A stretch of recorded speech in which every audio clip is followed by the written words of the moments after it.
house. Are we ready? Colleagues, ready? Ready. Welcome, everyone, to the October 21st monthly JEA board meeting. Again, I want to welcome everyone and call to order. At this point, I'd like everyone stand for a moment of time for reflection, followed by the Pledge of Allegiance that will be led by our Vice Chair, Lisa Singh, with for a moment of reflection.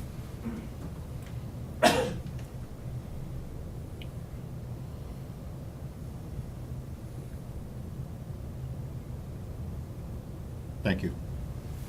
I pledge allegiance to the flag of the United States of America and to the republic for which it stands, one nation, under God, indivisible, with liberty and justice for all. Thank you, Member Chair.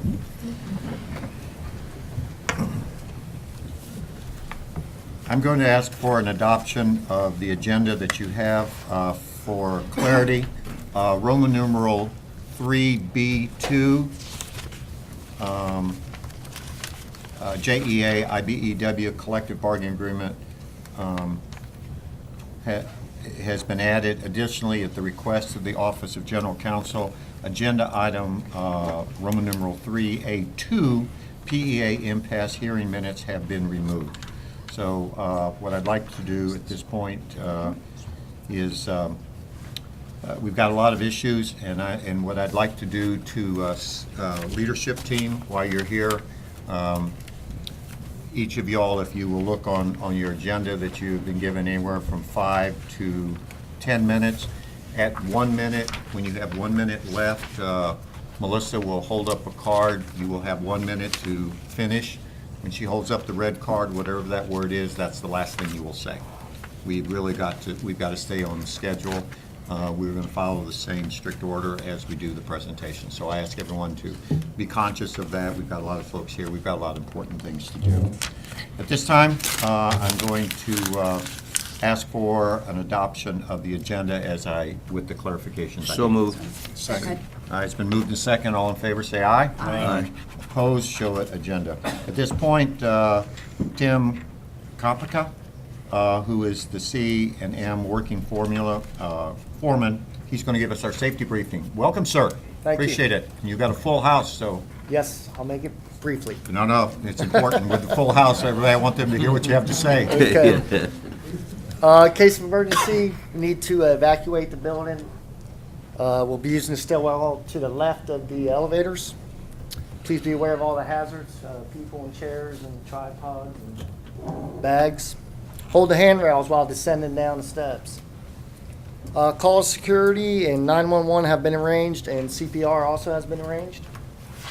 Fire extinguishers are located left of the elevators, and that's just to clear for an exit, not to fight a fire. Please have your cell phones turned off, and the restrooms are located around the corner out the hallway there. It's my time to talk a little bit about myself. It's kind of not comfortable, but I am a construction and maintenance working foreman. I work for a Mike Bros group. I've been here for almost 20 years now. It's kind of went by pretty quick. At this time, I am the safety and health representative for the Southside Service Center. I'm involved in various committees and councils for JEA. I came through the Lyman Apprentice Program, and I have a beautiful wife of 23 years. A daughter who's 19, who's in St. John's River Community College. A son is 15, who is in Bartram Trail High School. And I love hunting, hence my beard at this time. And I'll shave it off in the summertime, because I like boating and fishing. So that's all I have. I hope that was short and sweet for you, and you guys have a great meeting. Thank you. And thank you for your service. Appreciate it. That's right. Go Navy. As we You're not move on- leaving us, are you? You said it was a long one.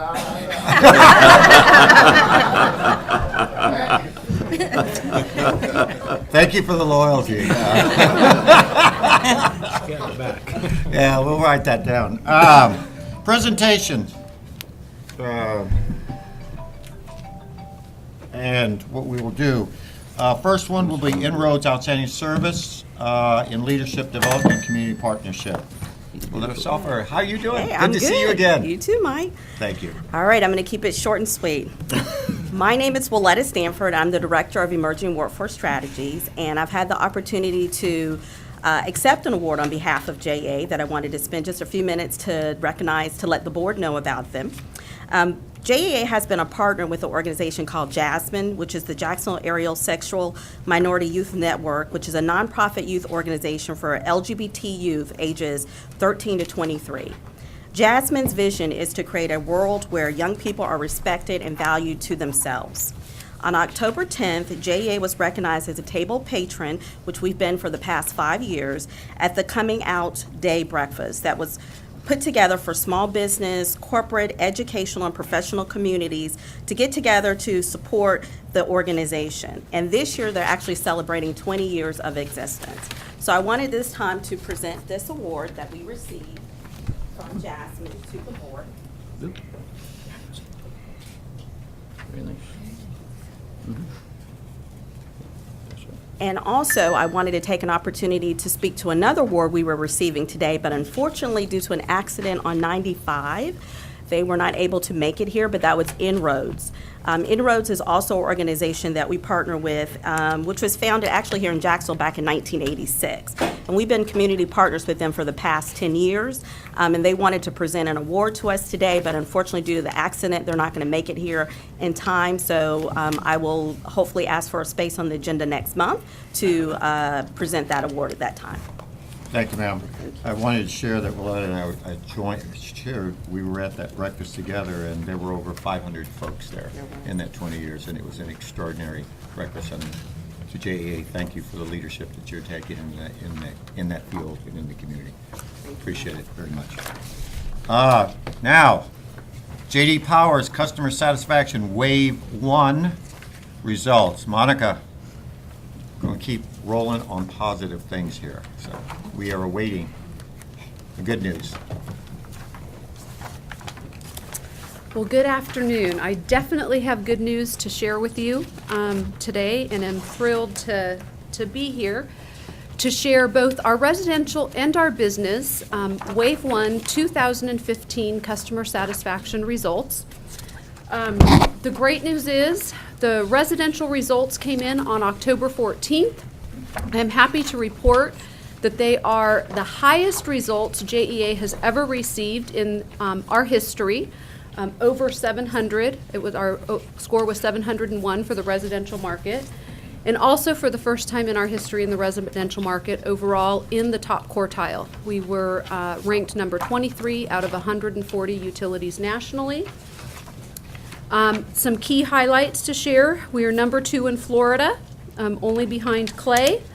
We were 54 points above 2014 year end, 59 points above our Wave 1 2014, and our highest score in JEA's history. So just really exciting news to share, and just enormous thanks to all of the employees that have helped make that possible. Likewise, for our first wave of 2015 business customer satisfaction, also in the first quartile. So some quick highlights. This just shows the growth that we have seen over the years, and now we are, for both residential and business, over the 700 mark and in the top quartile. What are some of the key changes that are driving that? Power quality and reliability. Really take hat off to Mike Frost and his team. They've been working very hard at reducing brief interruptions as well as lengthy, as well as our technology team and our team working on improving our communications when there is an outage. You will see we are among the lowest in Florida in this area, and low is good. Also, you will see that for this first wave, more of our customers actually heard of the decrease being our fuel credit, fewer conversations and concern about potential increases, which certainly helped us. And then we've been talking through the year about our focus on increasing our participation and creating more options and choices for customers. We definitely saw that give us a bounce and impact our customer satisfaction for eBill and JEA.com, as well as improved estimated restoration time on power restoration and employee volunteering. Likewise, for the business market, the areas that we see helping us there, improving economy, and that businesses recognize the important role that JEA plays in helping with the improving economy. Again, a reduction in outages and increased communications with our customers. Specifically for our business markets, working with our key account reps and having a dedicated representative, whether that be proactive communication in person, proactive communication with a phone call or an email, it is an important part of what we do, and you'll see how that has increased year over year. And likewise, that the percentage of business customers acknowledging that and recognizing that. And as we share some awards later, we'll share the work that the key account and business team have been doing to make that possible. So with that, we currently are in wave 2 for both the residential and the business market. Great success. Congratulations to the entire JEA team. And we look forward to keep our forward momentum going. Thank you, Monica. Comments? Very Nice job, thank you. Nice go, Monica. Congrats. Congratulations to the whole team. I mean, that's pretty extraordinary. So please convey on behalf of the board, thank you. Make sure- Absolutely. On to next quarter. Yeah. Exactly. Hey, appreciate it. Well, Monica, since you're there, we're going to keep you up there for eSource Key Account Customer Satisfaction, First Coast Yes. Manufacturer. Let We're me going go to ahead and grab- put on your, thank you.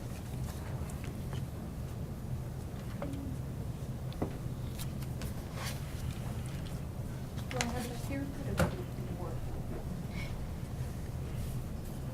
Oh, it's me.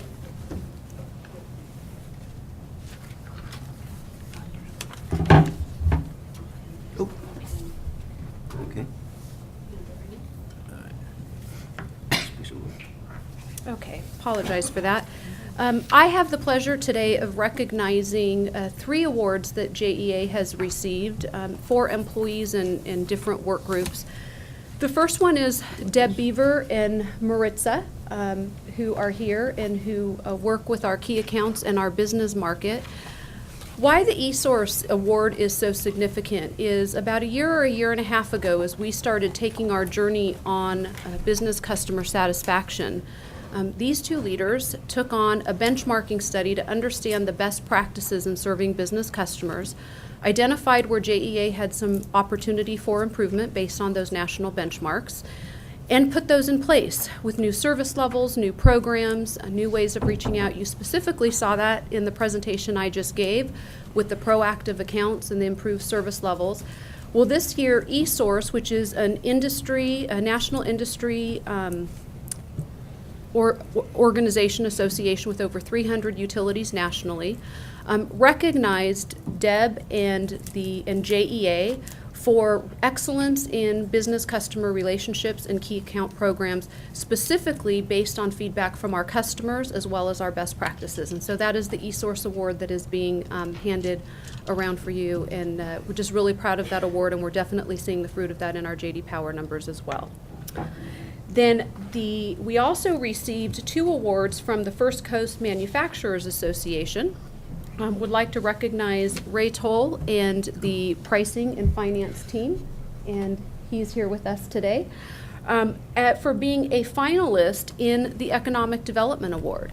JEA, as you're aware, developed 2 new economic development-oriented rate options, our high load factor rate and our economic development rider. And that was recognized by the First Coast Manufacturers Association for helping with economic development in the community. Again, an important component to our JD Power customer satisfaction as well, because it is important for our customers to know that we are positively contributing to the economy. Then the third award, I'd like to recognize Blake Osner and his training team from Angie's team. First Coast Manufacturers Association also recognized JEA with the Award of Excellence in Workforce Development, recognizing the importance that workforce readiness, training and educating a workforce is to local business success, to our local economy, and JEA was recognized as an organization for excellence in employee development and training. Is Deb, Ray, and Blake, are y'all here? Yes, they Would are. y'all please stand, please? Thank you all very much.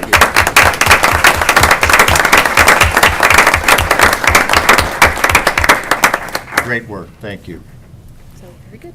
Thank you, Monica. Now, we have a September Safety Committee monthly video. Lee Green? Yeah. Welcome. Good afternoon.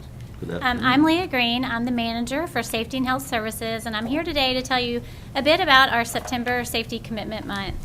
I'm sure many of you in the room know, and some of you might remember, that we have had a spike in recordable incidents in October for the last several years here at JEA. And so this year we said, well, what could we do differently to improve our performance in safety in October and also throughout the fiscal year? And we put together a September Safety Commitment campaign. It ran 4 weeks during the month of September. Each week of the month we had a safety video, a JEA-specific safety video that we developed in-house, and a set of talking points that we distributed to managers and directors and asked them to share with their employees. As part of this process, week 4, we did a specific commitment campaign, and in week 4, we also distributed a poster that we asked each employee to sign as their visible commitment to safety for FY15. We gave out hard hat stickers, which look like this, that are another visual reminder of our commitment to safety in the fiscal year. And I am pleased to report that we are seeing improved performance this October. I checked the statistics today just to make sure, and we have had 1 recordable injury to date, and this same time period last year we were sitting at 6. So we feel like this process has, hopefully helped us with our improvement. And so now I'd like to share a video from week 4, which was the I'm Committed theme. And Russell, if you'll play that for me, it's a 3-minute video. Hello and welcome to week 4 of September Safety Month. I'm here today at Northside Generating Station. I've observed today, as in the past, making Northside and all of our facilities and job sites safe is a real team effort. Over the past 12 months, our team has not achieved its safety potential. We, and I mean all of us, have let 43 members of our team get hurt on the job. I find this unacceptable, and I know you do too. We can do better, but it will take a strong commitment from each and every one of you at every level in the organization to achieve our vision of 0 safety incidents. Here are some very good reasons why you should be committed to safety. I'm committed to safety because of the next guy. Because if he's safe, I'm safe, and if I'm safe, then I know he's safe.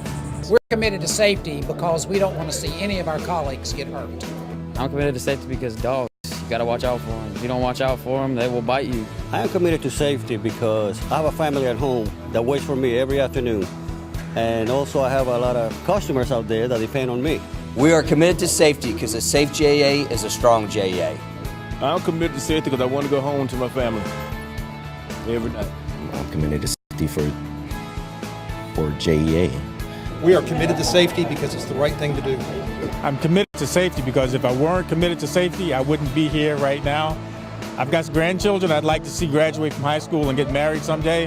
And I've got all my fingers and toes still intact, and that's the only way to keep them that way is to be committed to safety. We are committed to safety because our employees are our most valuable asset. I'm committed to safety for my family. I think it's very important to them if I come home every day uninjured because nobody wants to get bad news at all.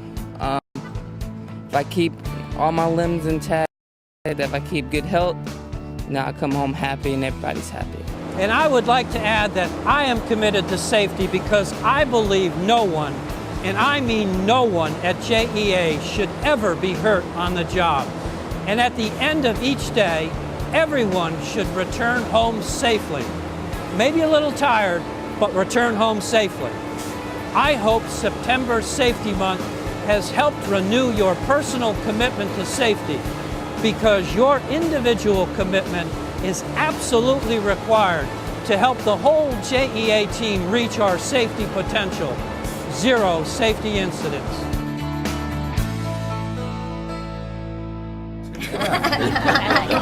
Thank you. Cute hat. Very cute hat. Good one for you. Good guy, yeah. Whoa, Cute good hat. stuff. Thank you. Next, Monica,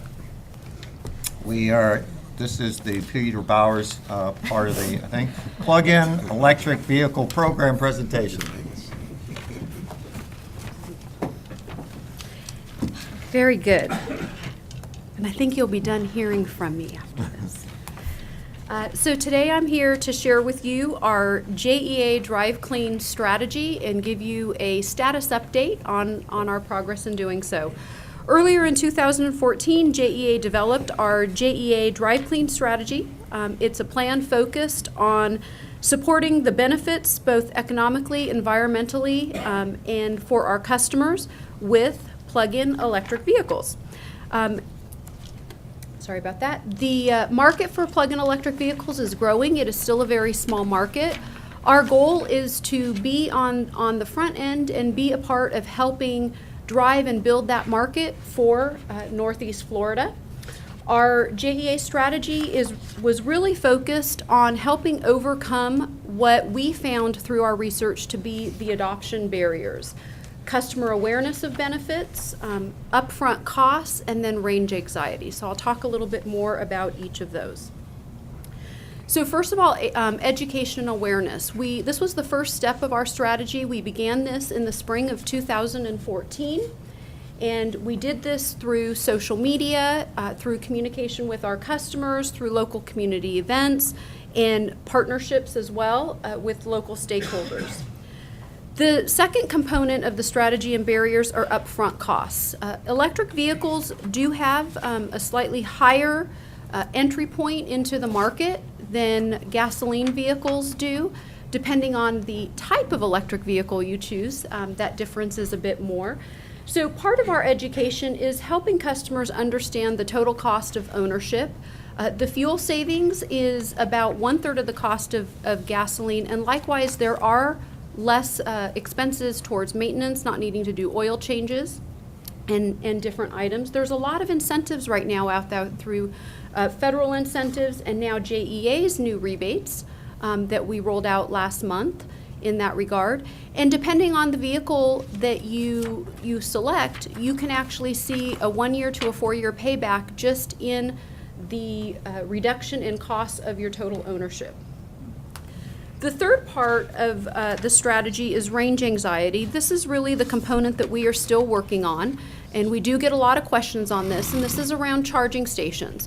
One of the barriers to the market is, what if I run out? What if my battery isn't fully charged? I run out. Where can I plug in? Where can I reduce my vehicle? And so JEA is working on a plan with many of our community stakeholders to deploy charging stations throughout the community. I'm very happy to share that in partnership with the North Florida Transportation Planning Organization, JEA has received funding for 30 charging stations that we are working on right now with an RFP and a partnership and how we'll deploy that, with really our goal is to have charging stations throughout our service territory so that customers with electric vehicles don't have that range anxiety and know that there are different places that they can go.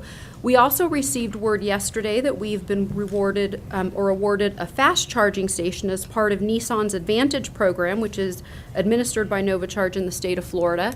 And we'll be working to do that and have that as a demonstration as well for our customers.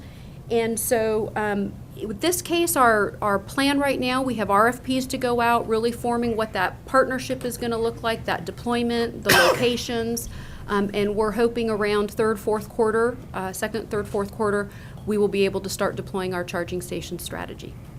And so with that, that's really our focus. There was a lot of market research, talking to industries, talking to other utilities, and that's how we built our strategy.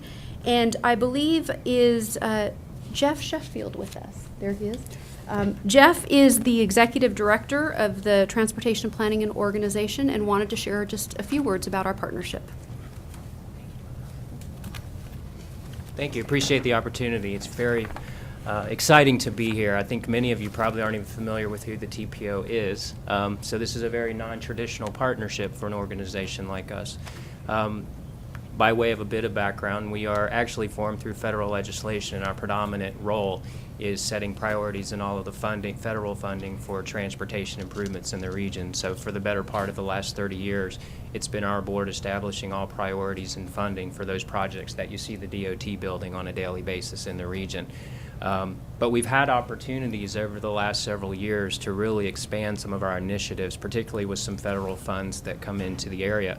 And we've been very fortunate to have a board which is made up of elected officials from our 4-county region, that is Duval, Nassau, Clay, and St. John's, that have a similar vision to what we're trying to do on a regional scale.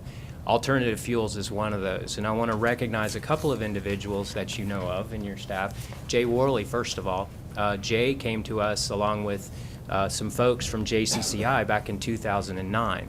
And really looked at some of our successes in building coalitions and really pitched the idea for us to start a Clean Fuels Coalition under the U.S. Department of Energy's program.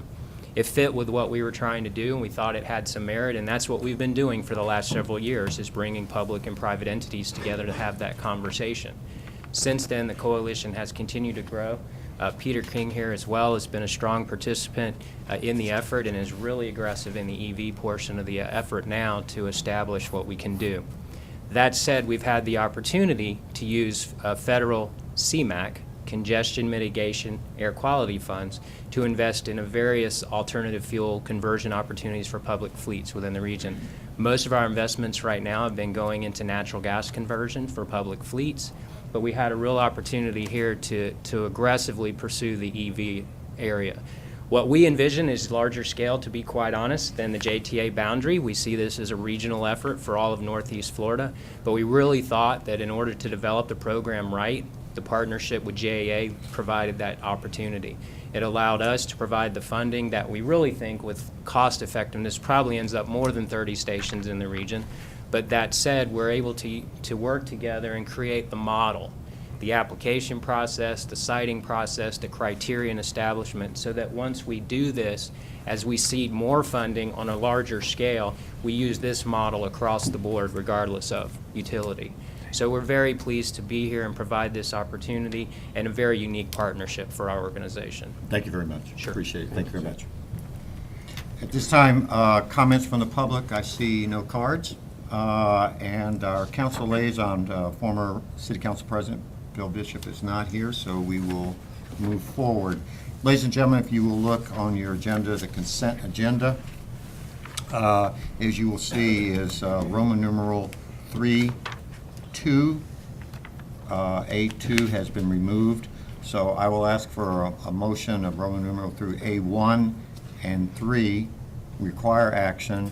4 through 10 are provided for information. So I'll ask for a single motion to approve for the action items 1 and 3, showing that number 2 has been removed, and 4 through 10 for information. So moved. Second. Discussion. All in favor, say aye. Aye. Opposed, show it unanimous. Strategic discussion action. At this point, we're going to have this part of the meeting will be about the Southside Generating Station request for proposal. We're going to have a discussion, presentation, and the possible award for negotiations. Colleagues, in your packet, hopefully that you will have some bullet points. No one likes to be read to, so I'm going to kind of go over the bullet points for my colleagues who have not had have had the long history of this. I'm going to read through this for the folks that are here, both in public, but also on Skype as well. Let me just provide some information regarding the history of Southside Generating. Southside Generating site was decommissioned in October of 2001. The site is a designated brownfield. JEA has performed extensive demolition, site investigation, and remediation of this site. JEA has offered the property for sale on 2 other occasions that did not culminate in a final sale of the property, and why we are here for the 3rd time.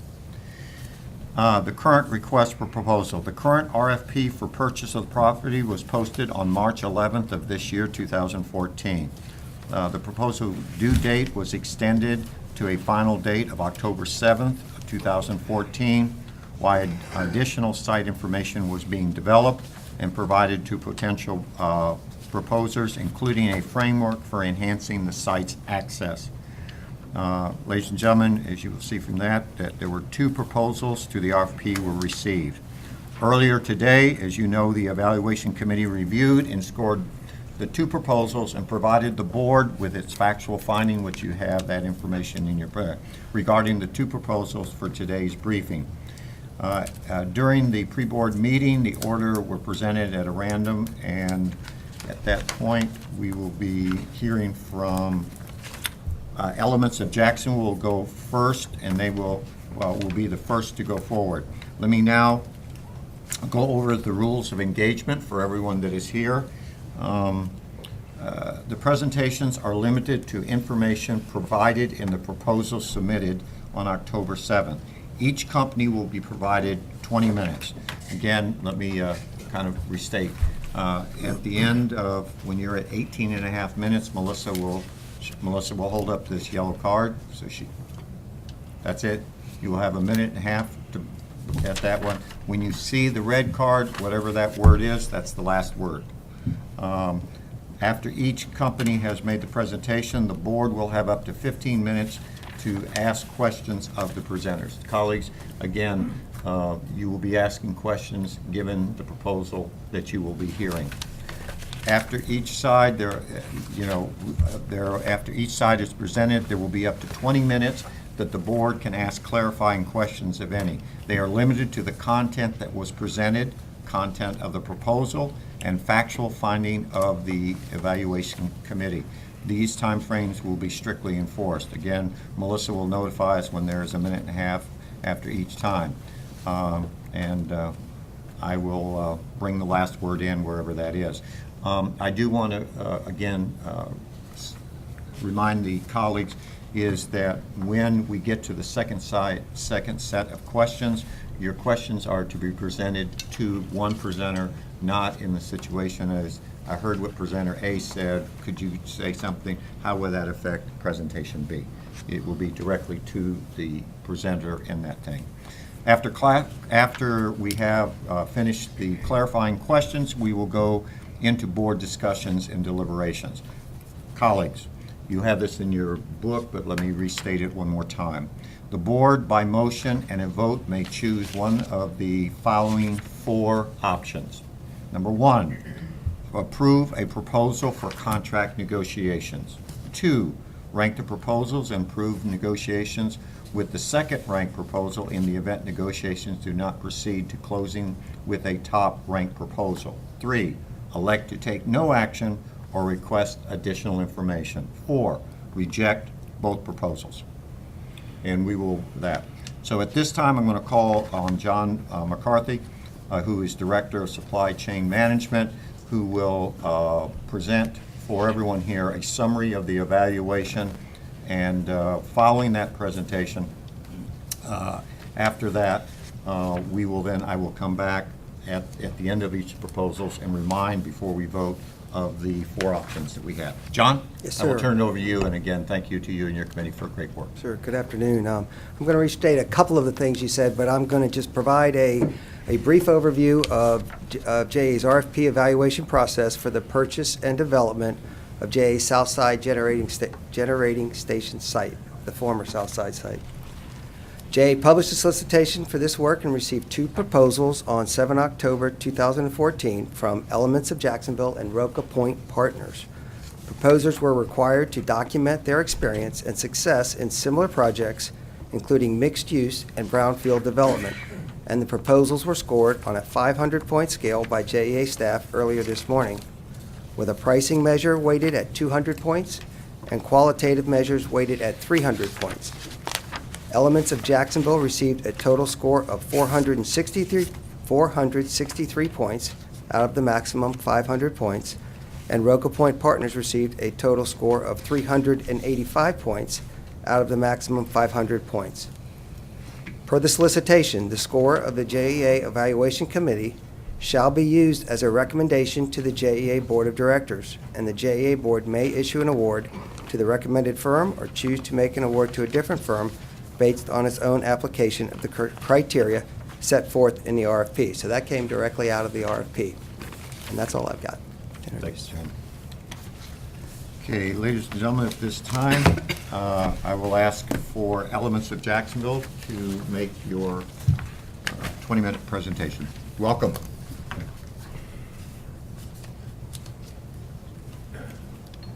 And just for that, so that in case is the yellow light will be the in front of you will be the blinking, and the red is the last word.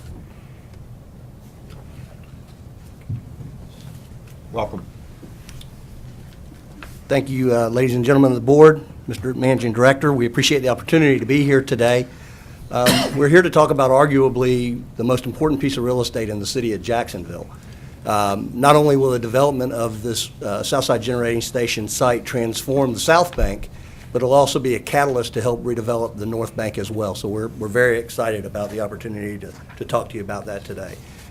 I'd like to introduce you to the members of our team before we go any further. Peter Rummel, as many of you know, was a former chairman of the Disney Imagineering. He was also former chair of St. Joe Company, and he was the global chairman for Urban Land Institute. Real Capital Solutions is our capital partner, and they have a very strong national presence with several $1 billion of development. They also have a strong Jacksonville presence, which we feel to be important, with 6 projects currently being developed in Jacksonville, including the old San Jose on the River. That's one of their projects as well. So they have a very keen interest. They're very, very focused on the Jacksonville market. Dietrich Planning is owned by Laura Dietrich. She's our planner, team leader. Laura is a former planner for the city of Jacksonville. Nobody knows her way around City Hall better than Laura does, which we feel like will help us expedite this whole entire process. She also just recently completed writing the CRA for the city of Jacksonville and the DIA master plan, which will both somewhat govern the development that happens on this particular site. So we are very, very in touch with what's going to be happening there. Irvin, Levin, and Miller are our architects of record. They have developed many of the iconic structures that you see around Jacksonville. They've done several projects for me. They're a great team. We work very, very closely together. They live, their office rather, is 2 blocks from the site. Kimley Horn, while they have a very strong national and international presence, they have probably one of their best offices here in Jacksonville, Florida, and they've won the national award of one of the top 100 companies to work for. So they're a very, very cohesive group as well. And then Doug Skiles is the owner of Envision Design. Doug and I have been friends for years. He's done a tremendous amount of projects for me, a lot of notable projects in Jacksonville. He's a former president of the San Marco Preservation Society, which is, I think, critical to this site since that's where it's located. And just most recently, Doug just was the driving force behind the redevelopment of San Marco Square. So he's really done a nice job getting that put together for the community there. Let's talk about some of our projects here. Excuse some of these photographs, they didn't come out so well. We think our team has a tremendous amount of experience for a site like this. This is a portion of the Deerwood Lake development, which is a $200 million mixed-use development across the street from Tinseltown on Southside Boulevard. It won a State Award of Excellence from the state of Florida, and we're very proud of our award-winning projects. Peter and I both, just like the JEA, is very proud of the awards that they covered as well. This is the Kings Avenue Station project. This is at the terminus of the Skyway Express. It has been nominated for a Transit-Oriented Development Award. It's a $30 million project in Phase 1. It'll continue to grow. This project is two blocks away from the JEA generating site. And then this is the San Marco Square project, which is a $70 million mixed-use project. It also won a national award from the Urban Land Institute for downtown development, and it is also 2 blocks away from the JEA site in the other direction. So our projects, we're all over the South Bank. Peter?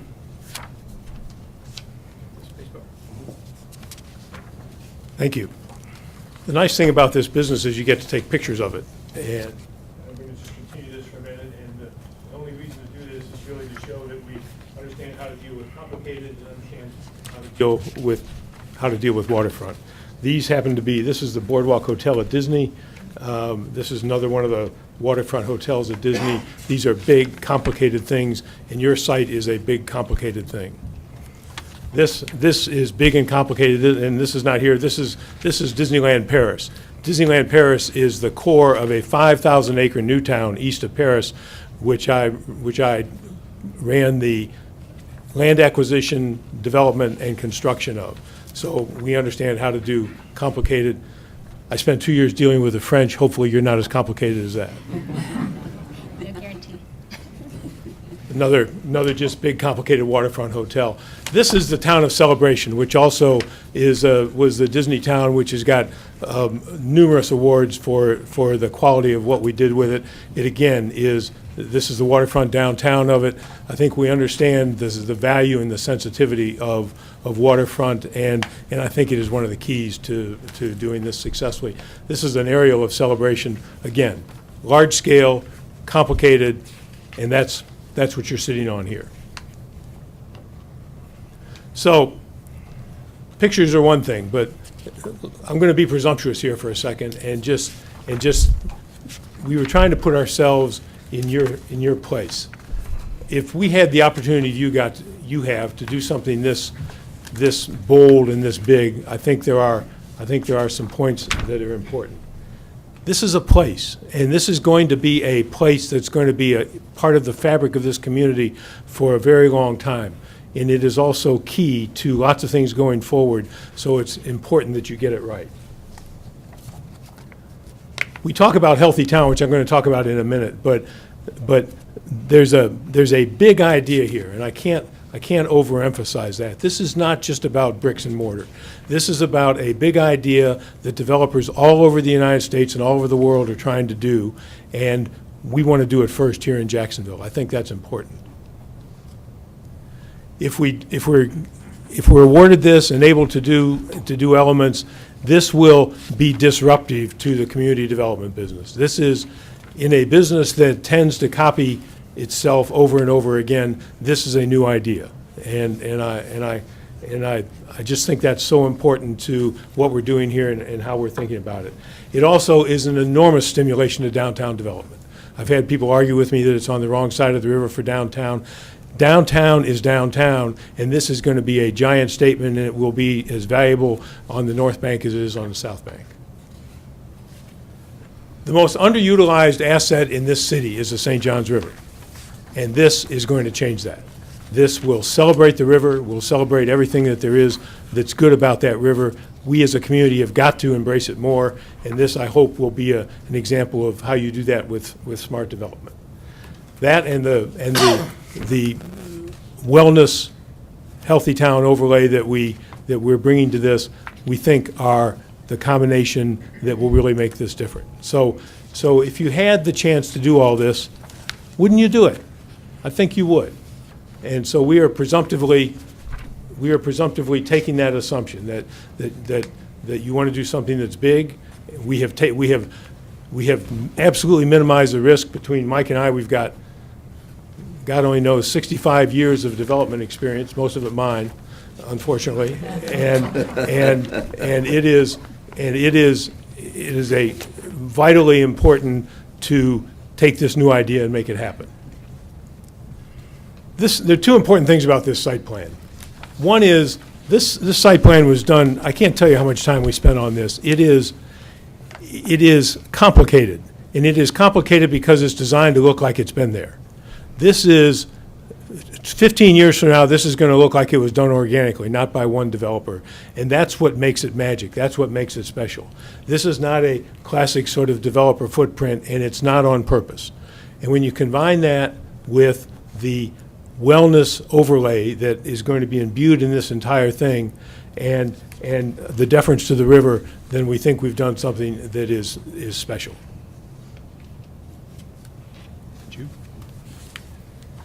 So in addition to the things Peter just talked about, let's talk about jobs. This project will deliver over 2,500 permanent direct and indirect jobs, and it'll deliver over $8 million a year in ad valorem taxes, which is obviously a tremendous opportunity. So I know we talked about the price of the property as a factor into this, but when you figure that this property will start paying $8 million a year on top of that purchase price, then all of a sudden it's exponential what it can do for the community, and it's almost all net money to the city.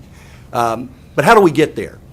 It's going to take a lot of knowledge about this site. This site is a complicated site, as we all know. This is the third go-round, and hopefully third time will be the charm. We feel very confident about that. It's going to take the ability to develop the site. The really unique thing about our team is that almost every single person on our team has been involved in this project at one time over the last decade, either as a consultant or working with the previous developers or attempting to purchase the property themselves, as Peter did.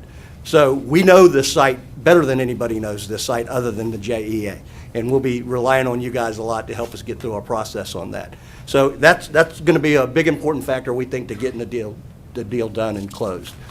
The good news is JEA has done a terrific job of preparing the site for redevelopment.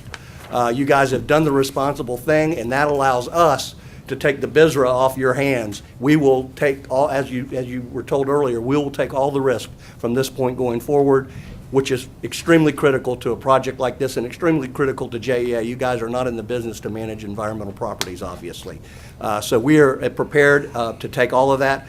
And our consultant, Kimley Horn, has an incredible track record when it comes to handling these sites. As a matter of fact, this is the Midtown Miami site, which Kimley Horn did, over $1 billion development. It's currently going on. It was the largest brownfield site in the state of Florida and one of the largest brownfield sites in the United States. And they won the Phoenix Award, and for those in the know, that is the most coveted award you can get in their industry. It is the creme de la creme award, so it's very prestigious, which just makes you know that these guys know what they're doing when it comes to this kind of stuff. So why our team? We think local presence is critical. To expedite the process, if nothing else, we've got people that when they walk down the halls of City Hall, they know everybody there. Our consultants are very plugged in. We're not zooming in once a month or once a quarter to see what's happening with our project. It allows us to be efficient, and that's really the critical portion of this thing is efficiency. You know, we've asked for what we think is a reasonable due diligence period, but if anybody can get it done quicker than that, we certainly can. We also know, like we said, that we have tremendous knowledge of the site, and our portfolio experience and capital will allow us to develop a world-class site that everybody in Jacksonville will be excited about, and other cities' chambers will come to our city to see what we've done here versus us going to there. Peter?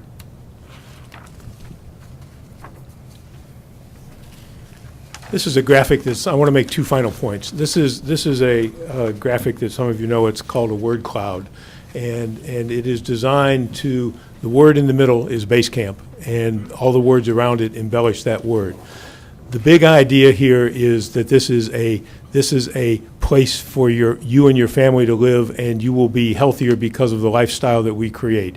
The heart and soul of that is this thing called base camp, which is about mind and body and spirit. And this is a new idea. This is the new way developers are going to add value to real estate. 40 years ago, it was a golf course. I think for the next 15 or 20 years, it's going to be health, and this is how people are going to do it. There are opportunities all around the country to do this, but we want to do the first one here. I think that's important.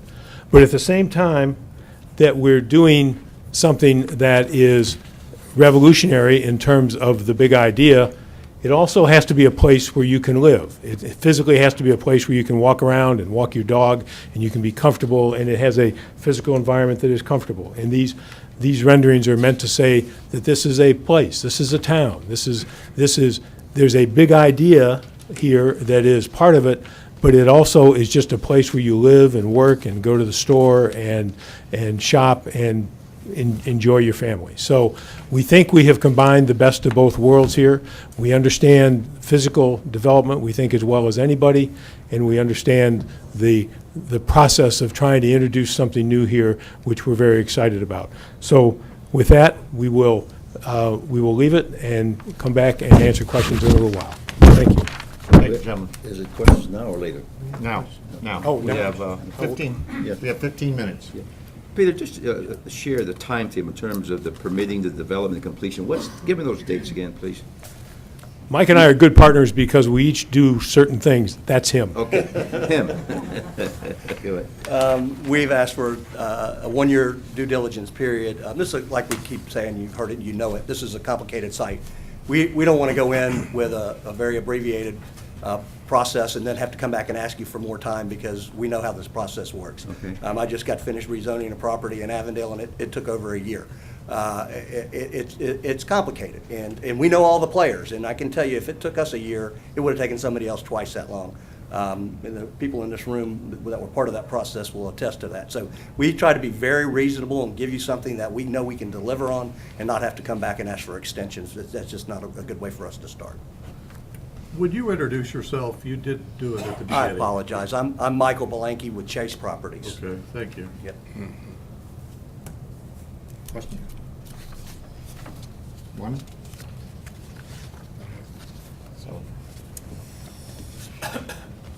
Mr. Rummel, is your concept somewhere, like, heard of Canyon Ranch? Is that something similar to what you're trying to do, but just larger? That's Very familiar? well, thank you for that question. That is this will pick up where Canyon Ranch leaves off. Okay. Canyon Ranch is a spa that has forward integrated into wellness, but it's primarily a vacation experience. Mm-hmm. What we're really trying to do is take that attitude and that mentality and overlay it on a 365-day experience. Okay. And I noticed that there are a lot of, well, you call it a new town. Is it, I don't want to kind of, are you trying to create a town within within downtown? I don't mean to call it like that, but I just, That's another great question. We tend to call it a new town because it's a fairly large piece of property and we're going to do the whole thing. Yeah.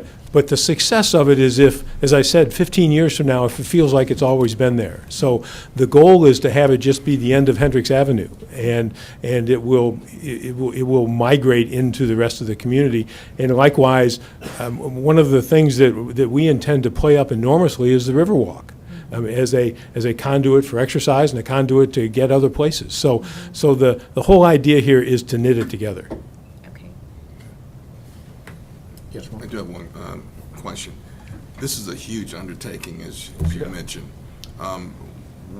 Will you be doing or developing any other properties in parallel with the anticipated period, or do you anticipate taking on any other development projects of a similar size, and would it be of a similar nature with regards to this concept? I think I won't speak for Mike because we do things not completely together, but I'll speak for myself and then he can speak for himself. This is, as I said, this is a big idea. I really think that after we make this work here, you could go do one of these in any city in the United States. I'm too old to do that. But I think but I'm younger than Mike, that's right. But there is an opportunity. One of the reasons I want to do it here is because we want to get it right here, and it'll take tinkering. I can't tell you that it's going to be perfect on day one. The healthy town part of it, not the building part. That's the easy part. So there will be opportunities to do it other places, and whether we do that in a venture or do it in some other structure, I don't really know. But one of the cool things about this, and one of the things that I think is interesting to Jacksonville, is that this puppy has legs. Did I answer your question? You did. Yes. One other thing I want to comment on as well, and that is that this is going to be a fun place to live. I mean, we're talking about some novel concepts here. I mean, when you look at these pictures, you can see yourself living there. We're going to have fantastic boutique restaurants, fantastic boutique retail. Peter wants to build what he calls the coolest restaurant in the world, right there on the water. And bar. And so it's while we have a healthy fabric to the community, it's really just going to be a really cool place to live, as you can imagine. So, but to your other question about other developments, this will keep us busy.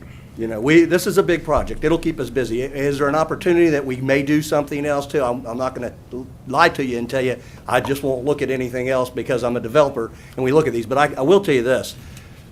I live in San Marco Place, which is 2 blocks from this site, and for the last 7 years since I moved there, I've been sitting on my balcony at happy hour every evening looking at this site, dreaming about what I would do to this site. And Peter came along with his vision. It's one of the most exciting opportunities. It is the most exciting development opportunity I've ever been in touch with, and we're not going to mess it up, I can tell you that. We're going to get it done right. Plus, two, all my friends that live in that area will kill me if we mess it up. So we Any other questions? Is there a plan for a hotel on this, in your? It is a potential. It's a 200-room hotel. Yeah. Did you say a 200-room hotel? Correct. Earlier? Okay. Yep. And we've got something exciting for that as well that we're working on. Kevin? Any other questions? You did make a comment which really struck a nice note, is that you talked about this is a complex site. Obviously, from where there's been a lot of thought that went into that. For those of us who have been dealing with this site for better than 20 years, can you kind of give us a little understanding of how your team looked at the complexity? For many years, we thought it was just 40 acres. It's not. There's a whole lot of stuff within that 40. Can you kind of just walk through and give us an idea of your understanding of the complexity and the sensitivity that you talked about in putting the proposal together? Let me answer it in three elements, and then I'll ask Mike to chime in. It's complicated because the horizontal land is complicated by the environmental issues. It's complicated because building something like this, just physically, vertically, is complicated, particularly when you want to do it not at the same time, but as sequentially as you can. So just making the puzzle come together is complicated. The third is the overlay of the healthy town, which is new, and we're going to have to work with it. So you've got horizontal, vertical, and the idea overlay, each of which is complicated on its own. You put them all together, and it's three-dimensional math.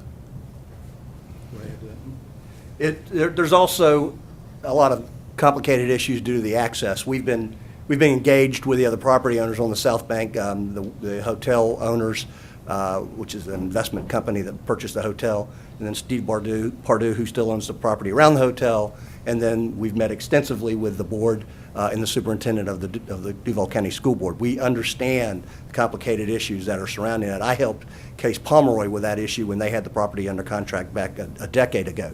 So we are keenly aware of that. We understand that as cool as this development is, it should be part of a bigger picture. We think that whole South Bank should be master planned. We would recommend that the DIA oversee that. That way it's not piecemealed. You don't want to take a piece of property that's this important and do a patchwork job with it. It needs to be integrated, and like Peter said, it needs to look like it just was organically grown and it was done with the highest and best uses in mind and the highest quality development possible. So, that's where it's complicated. But if he can do Disney Paris, he can do this. Okay, I can promise you, 5,000 acres in France is more complicated than this is by a long shot.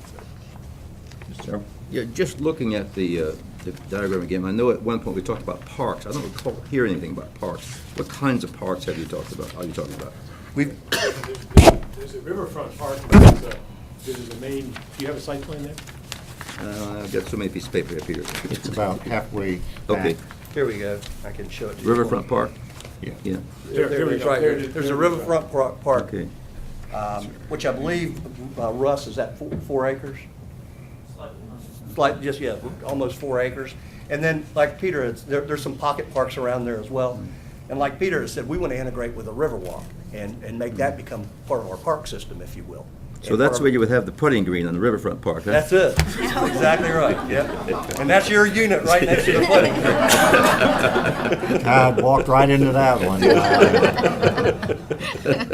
Is that pier public? That's public. Public, yeah. That's an important point Mike and I meant to make earlier. This is not a gated community. This whole thing is public. So if you got your sandwich from Panera, on Hendricks, you could walk up here, or if you got your sandwich here, you could walk down. This is not closed off in any way, and that's a public park.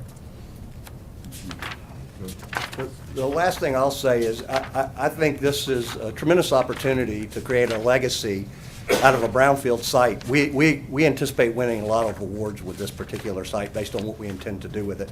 And I think that could be a great legacy for the JEA as well. One of the things, and again, just kind of state for the record, is I heard as you were going that you took a year for the due diligence. Maybe I should have put my two statements together.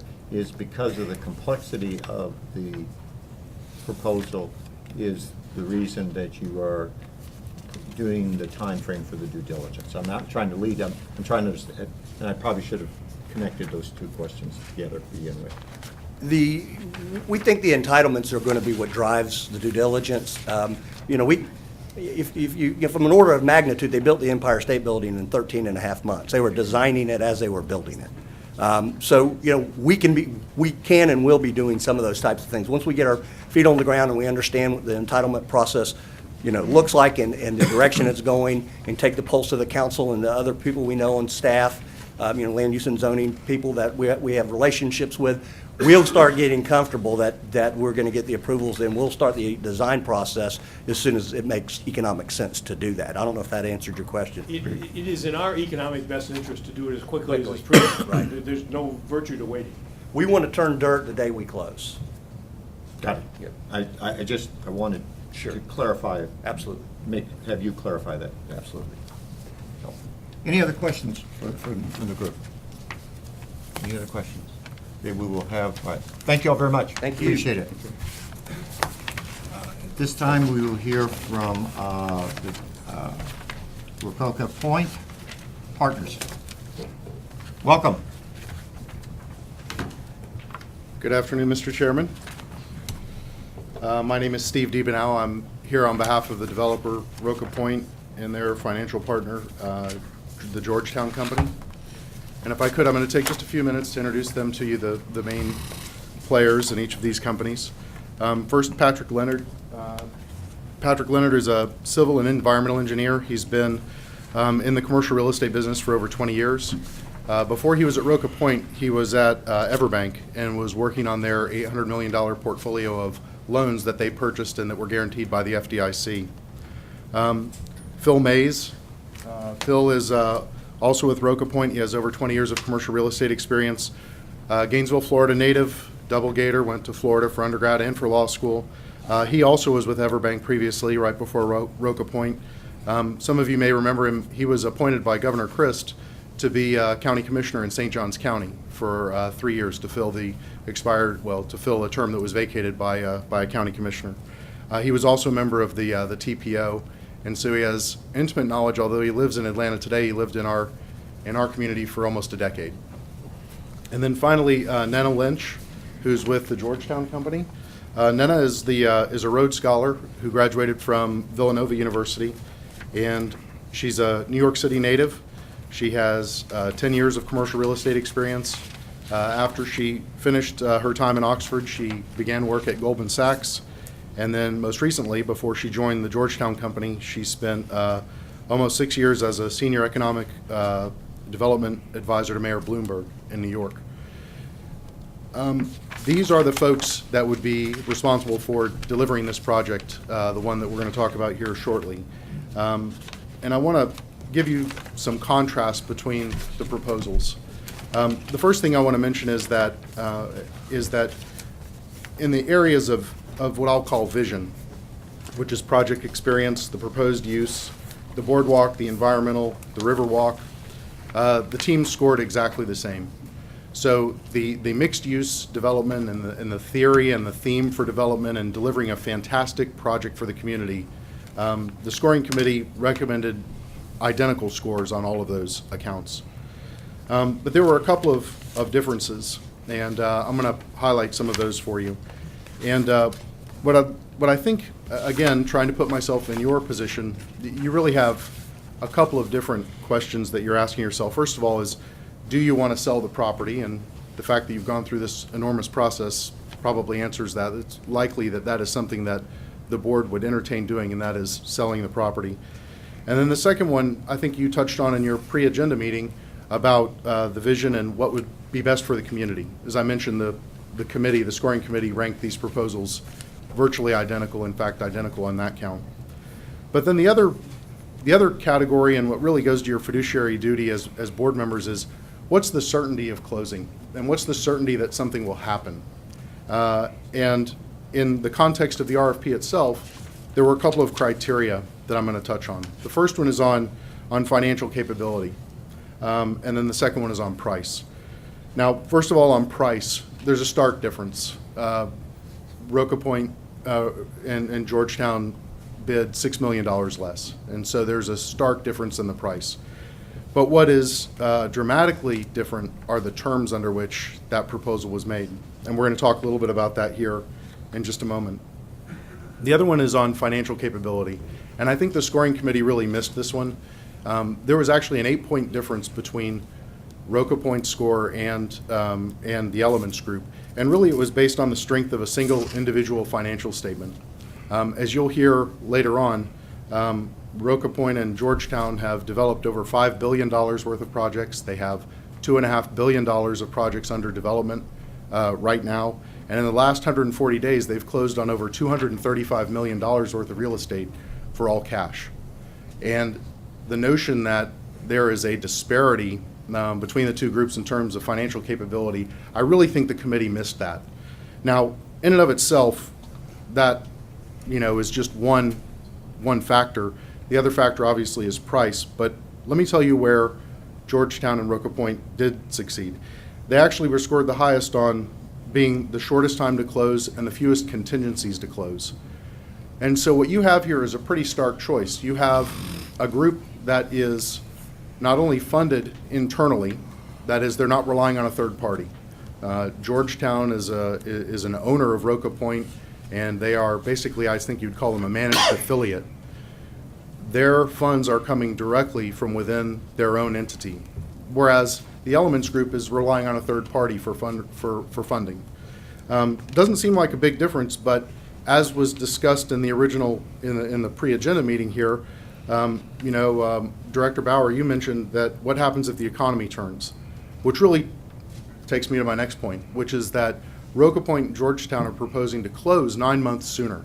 In fact, their investment in this property will happen in this fiscal year for the JEA, and also is a much shorter window. And so I would ask yourself, how much do you want to gamble on the economy? How much do you want to take the risk that additional time might be required for another group to close? And are you willing to let that risk of moving into the next fiscal year, is that worth the trade-off in the financial difference of the proposers? Another example of the difference in the financial capabilities or the financial proposals is that Roca Point Georgetown actually proposed putting up a deposit that became hard at a certain point during the due diligence, which means that that if all of the things happen that they think are going to happen, their money goes hard and they aren't getting a free look anymore at the property. On the other hand, the Elements Group really doesn't speak to a deposit in their proposal, and I think that's indicative. Now, it may not seem like a big deal. You all may ask him later in the presentation, hey, will you put up $100,000 and agree to some form of a deposit? I'm sure the answer will be yes, but I think the starting point for this conversation is that the financial strength of Roca Point and Georgetown and their ability to close more quickly is something that should weigh heavily on this board's mind as they make the decisions today.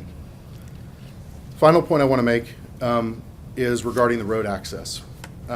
Roca Point and Georgetown have given you a site design that utilizes the right-of-way access that the JEA staff has already procured with the JTA and the school board and the city.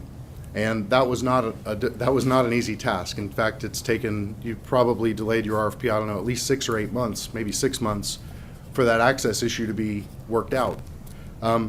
Elements on the other side has a different plan for access. So if you're thinking about who's going to close more quickly with less contingencies and who has more certainty to close, and Georgetown, Roca Point is proposing to use the access plan that already exists, and the other group is not, I think you can see where I'm going. There's a risk of a delayed closing just because of the difference in the access plans. And even more importantly is that Roca Point and Georgetown are actually going to pay for the access. That really wasn't spoken to at all in the proposal from Elements as well. Let me quickly summarize then the key elements of the offer that Roca Point Georgetown made. $12 million cash at closing, no financing requirement. We've already talked about the due diligence period, which adds up to about 210 days total. It's a clean offer, meaning all things being equal, this group will close. Really, the only two things they want to make sure is that they get development rights from the city and that they get the zoning that's required. Those are really the only contingencies that they have in their proposal. They're going to take over all the environmental monitoring. They're going to take over the bulkhead repair and restoration. They're going to construct the required access. They're going to work with the city to design the South Bank Riverwalk and the park. And then they obviously have the financial strength to acquire and develop the property. I'm going to pause here and let Nana tell you a little bit more about Georgetown Company. Thank you, Mr. Chairman. Thank you, Steve. So my name is Nena Lynch, and I'm the Director of Development at the Georgetown Company, and I want to thank the Evaluation Committee and board members for hosting us here today. I'm going to talk a little bit about the Georgetown Company and why we're here, and then I'm going to hand it over to Phil and Patrick, who are going to talk more about the particulars of the proposal. There are 4 things that I hope to communicate today. One is Georgetown's track record. The second is our approach to development. The third is our capacity, and the fourth is how selective we are about the projects that we do. And I'm going to touch on why I think that's important. So let me start with who are we? So we were founded in 1978 by Marshall Rose, who remains chairman of the company. And we are currently led by Adam Flato, who's been with the company for more than 20 years. So we not only have longevity, but we have continuity. We are a national company. We are headquartered in New York, but we have offices in LA, Columbus, Ohio, DC, and of course our Southeast-based affiliate in Atlanta. We work across all types of real estate. Most pertinent to this project, we have experience doing mixed-use development, master plan communities, and we've also done each of the component parts, so office development, residential development for sale, and residential retail development. So we have experience with all the component parts of a mixed-use development. Currently, we have over $2.5 billion worth in assets under management, and we are in the process of developing 2 million square feet in various markets across the country. So we are active, and we have our finger of the pulse of what's going on. But what are we about? I think that's really sort of what you want to know.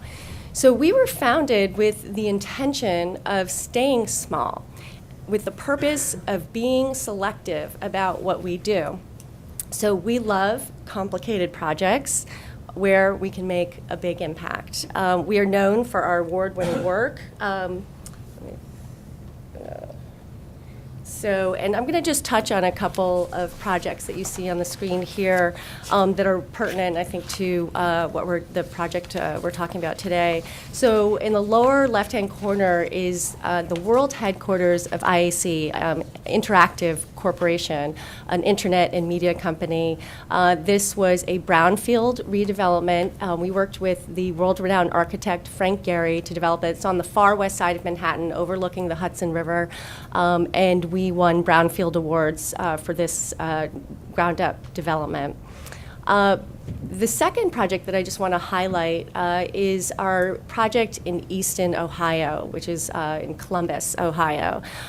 This is a project that is 1,300-acre project that we started in 1994. We've developed over 9 million square feet, and we've done it, and it's a complete master plan community. So we have, and we've won various awards for Best Office Park, Best Master Plan Community, Top 5 Mall in the world, and there's various components: town center, power center, entertainment, public space, you name it, we have it. And this was all greenfield development.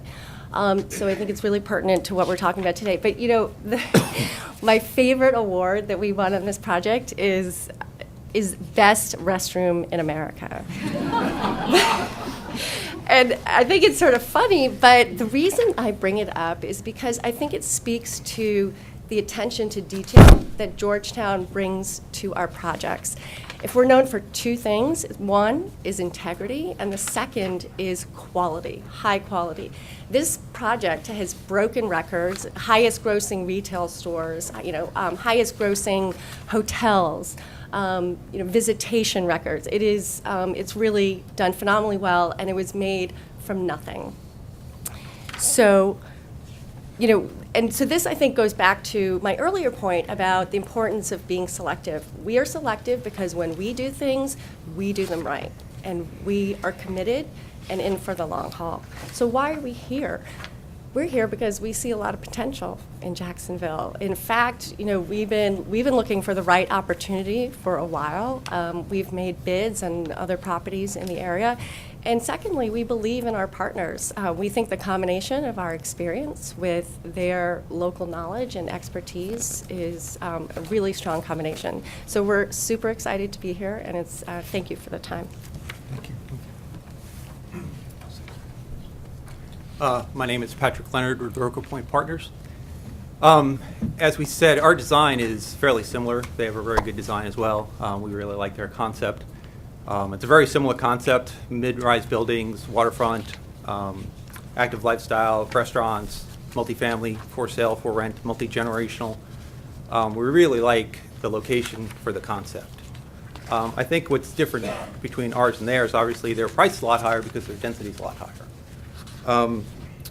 We underwrite things all day, every day across the country. Nena has an entire team that underwrites deals. We have looked at this deal for over a year. You guys have provided an enormous amount of feasibility material to us. I myself am a civil engineer and environmental engineer, so I am very, very comfortable with the site. We understand the risks and the challenges, and there are risks and challenges, but the closing time for us is not unrealistic that we proposed. It's actually a long closing time compared to most of what we do. The big difference in density is to get the 800 units, that's a little bit of a stretch in the current Jacksonville market and the current economy. And we underwrite stuff all over the country, and we came up with a price that's commensurate with the current economy. The required capital investment, it's our money. We put it in, we want to be prudent with our money, and the absorptions relative to the market. And so again, obviously our project has a lower density, but we think it's a fantastic project. It's a very similar project. We're going to have the restaurants, we're going to have the retail, we're going to have the waterfront, we're going to have the parks. Again, relative to the terms, we have the access, we have the waterfront access, we have the town center, we have the fountains, we have architectural features. We think it's a great project. We love the location. Myself, again, I was with Everbank for several years during the recession. I underwrote billions of dollars worth of them. We handled billions worth of distressed real estate. We know distressed real estate well, and we know good real estate. And again, Georgetown does great real estate. And again, for their capital investment, we feel this project would be very successful. But again, it's based on what we believe to be realistic absorptions. And I'm going to turn it over to Phil.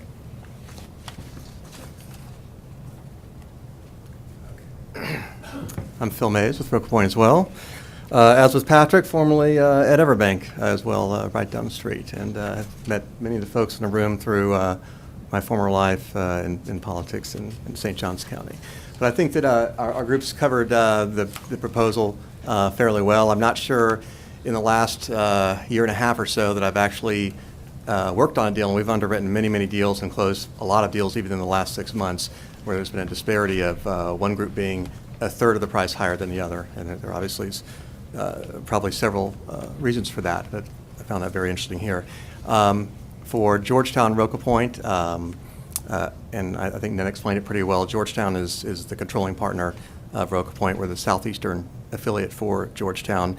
We will not put an offer on a property that we don't have cash in the bank to close. So we always make sure of that. We actually, just 2 months ago, closed a deal with Everbank that was quite a bit pricier than this.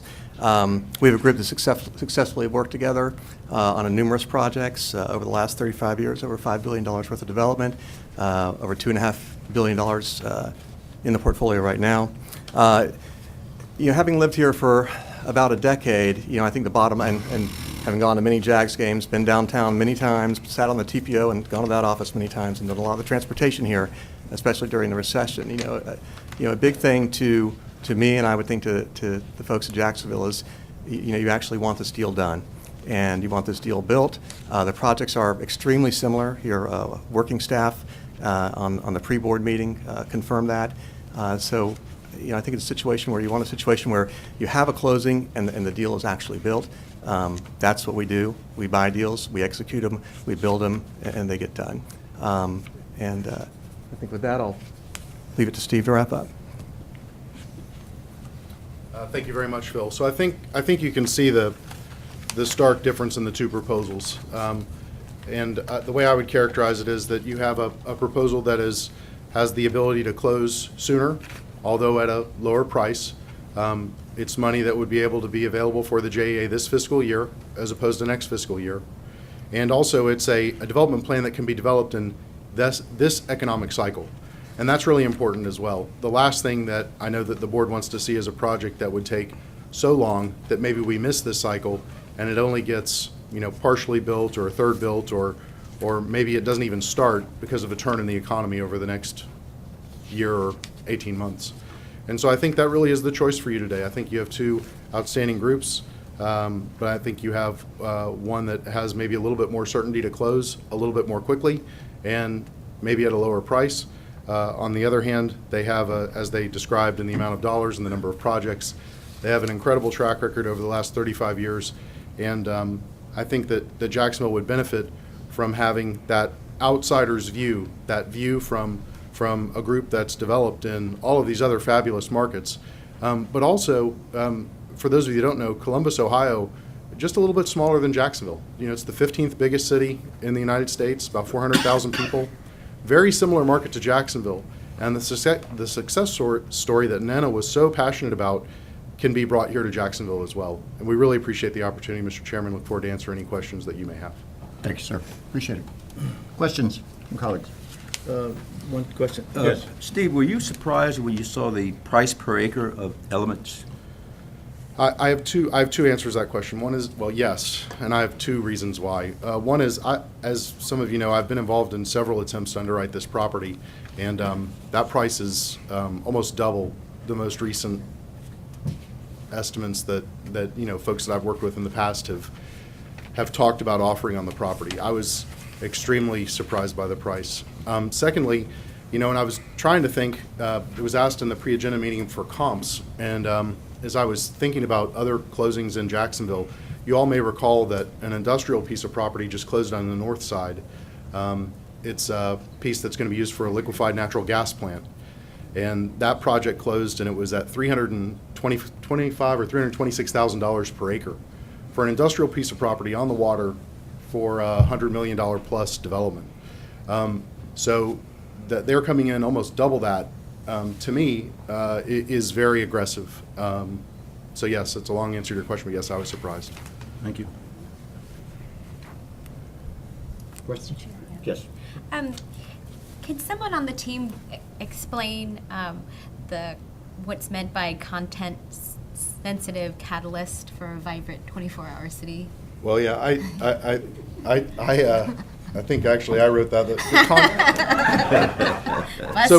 Context sensitive. So it's context sensitive. So for example, anyone that would propose building an amphitheater here would not be sensitive to the context, of the surrounding uses.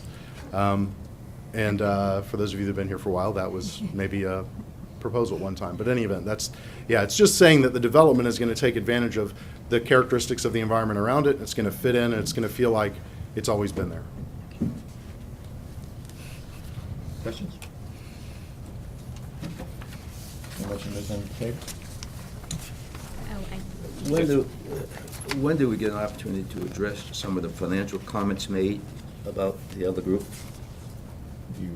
You will ask them when they're back up. Okay, good. If you have a clarifying question of what I do, yes, okay. Any other questions for? I do. Yes. No. In looking at the site plan, in considering the densities, where do you expect people to park? Well, I think the parking is all structured parking that's incorporated into the development itself. All right, I wasn't sure. But Yes. Okay. Any other questions? The only other thing I'd add, well, anyway, that's all. Thank you. Okay. Any other questions? Okay. Fine. All right. We have now moved to the part of clarifying. We have up to 20 minutes. So if there is a clarifying question that you would like to ask of one of the proposals, this would be, please name which one that you would like to come to the podium. Both of them. It doesn't matter, Peter, Mike. I just want to, the three things. We have 20 minutes. Okay, I won't take that long. The three things you mentioned, the certainty of closing, the financial capability, and the funding. Those are three issues that would raise concern, and those are the three of the issues that they raised. So your comments or response to that, please. Well, First back being to certainty of closing, financial capability. Okay, let me just clarify, is your question needs to be directed at what they have said, which I think if you go back is they said they would be up to a year. So the question is not as opposed to what the other person said. You're asking them on their proposal. Okay, thank you, Mr. Chairman. So as Steve knows, some of these zonings take a long time. Steve represented me on a zoning in Avondale that we just had that took over a year.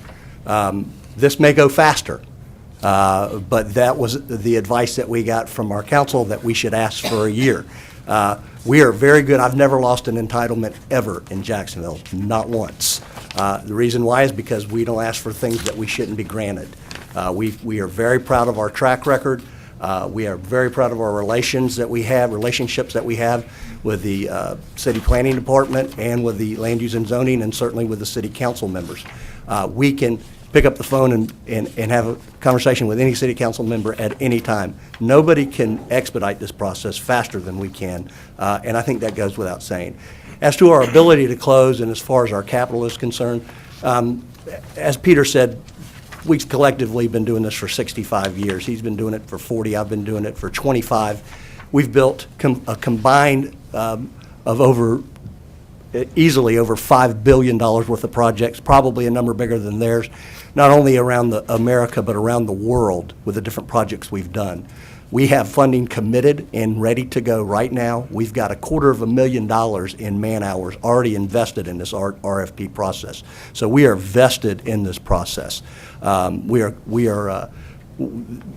somebody to challenge our ability to close, when you look at the projects, we have $100 million worth of projects surrounding the site within 2 blocks. And then the list just goes on and on when you start looking at all the other things we've done. So I don't think that it's really fair to challenge our ability to close. I understand that that's, something that people would like to make an issue of, but there is no issue there. And we can put you in touch with people in this city, like Herb Payton, who we've purchased land from, like Chester Skinner, the Skinner family, who we've purchased land from, like Gerald Rosenbaum, who we've purchased land from, like John Baker, Florida Rock, that we've purchased land from. And all these people will tell you we're closers. When we commit, we get it done. Thank you. Thank you. Clarifying question for, yes, sir. I have a question. The issue of density has been raised a couple times as a plausible reason for the difference in price. And just for me, a layman, could you point out a property that would have a similar density to the one that you have planned here and address the issue of parking, congestion, traffic flow, that time associated with it? Because, I can't look at this and make that, but I'm sure you can. Could you help me out there? We'll try and think of a comp. I can't think of one off the top of my head, but let us think about one. But the problem with an entitlement process is you got to go through it. The positive side of an entitlement process is that it is formula ridden and requires that things like parking and ingress and egress and traffic flow and so on and so forth are taken care of and accounted for, and that there will be parking garages here. This won't be all just surface parking. But the things like dealing with DOT in terms of ingress and egress are formulaic, and we know we can qualify for those and be within comfortable, livable standards, or we wouldn't have done this to begin with. This number was not put here. We were sort of, it was sort of implied that we were naive here. We are not naive. We're not naive about price. We're not naive about things like density. This is appropriate for this site. It will live like a real place, but it will work, which was your point. It's not of the same scale, but Deerwood Lake would be a comparable analysis, which is across the street from Tinseltown. It's got all the same components for the most part that this does. But I think to Peter's point, Peter was the worldwide chairman of Urban Land Institute. For those of you who don't know what ULI is, it's the worldwide clearinghouse for real estate curriculum. And Peter's worldwide chair. He's gone around the world speaking about sustainable development in healthy places in the last couple of years. I helped found the Jacksonville chapter of the Urban Land Institute, and I'm a student of their teachings as well. So when we tell you what our proposal looks like, it's not just we wake up in the morning and say, hey, let's do 1,200 units here. As a matter of fact, Case Pomeroy had this project, as you well know, under contract. They were projecting 2,000 units. We said that's too much on the site. We analyzed it with our team, and we feel very comfortable that it's a deliverable number, and we feel very comfortable that will be able to deliver a variety of price points, which is critical to a multi-generational development like we're proposing here. We want to see, young couples with baby strollers, and we want to see my 93-year-old aunt living in this community, which makes it very urban and very cool. And so you have to have a variety of price points, which helps when you have enough density to pull that off. And both for sale and for rent. And both for sale and for rent product, yes, apartments and condominiums. How about public access? Public access is, I think, incredible. You've got multiple arteries into this property. Obviously, the Prudential access has been the main artery into this access. You will now have public access through the Riverwalk to this, and then the new proposed boulevard that goes down Broadcast Place, which has been part of the proposals and part of your addenda that have been submitted to us, we think is a game changer. With the Overland Bridge, I-95, exit ramps coming in right there at Atlantic Boulevard and Kings Avenue, that will probably become the primary entrance into this site in the future, because people can access in and out of I-95 so easily versus having to get off and go through the Baptist Hospital route. Where will they park? There'll be a tremendous amount of parking, built-in structured parking on the site, and then overflow parking will be able to utilize the Kings Avenue garage, which, wouldn't that be nice if we get some revenue out of that? Just trying to see how it fits in with the community, that's all. Right, exactly. Yes. You want some? The permanent, the direct and indirect jobs, and then the annual construction jobs you mentioned here. Direct and indirect, is indirect full-time, is direct full-time, or do those jobs go away after a while? I know the construction jobs go away after a while. I just want to be clear on that. Those are permanent, full-time jobs. And those numbers are from a REMI model, which, for those of you who are familiar with the REMI model, it's a national standard. If you're just looking to create a job number, you pay an economist and say, here's my target number, back into that number. When you're doing a REMI report, they don't want to know what your target number is. They say, what are you building? I'm going to tell you how many jobs you're going to create. It's considered the gold standard. So those are real numbers there. No? No, I have a question for Rebecca. Okay. Any other questions clarifying to this one? No others? I have a clarifying question for the second group. Okay. Thank you all. Steve? Clarifying. Same question that I just asked about public access and parking. In other words, trying to get a sense of how this fits in with the broader area. Can we put the photo back up, or the slide? Sure. Where is it this? Oh, okay, I'll get away. You wish.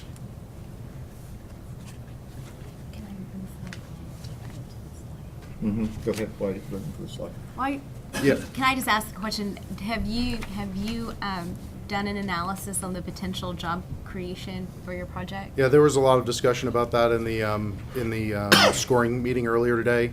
Order of magnitude, the projects are very similar. Probably the biggest difference is that they had a detailed model and that we did not. But I think it was fair to say that the committee, I think there might have been a 1 or 2 point difference in that particular scoring criteria.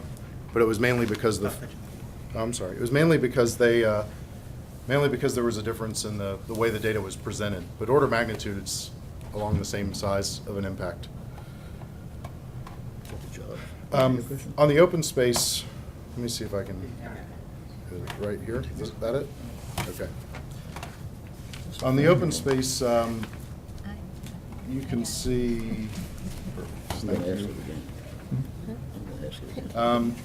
Similar plan, you've got a promenade that runs right down the middle of the development, as well as a waterfront park, a linear park, with an extension of the Riverwalk.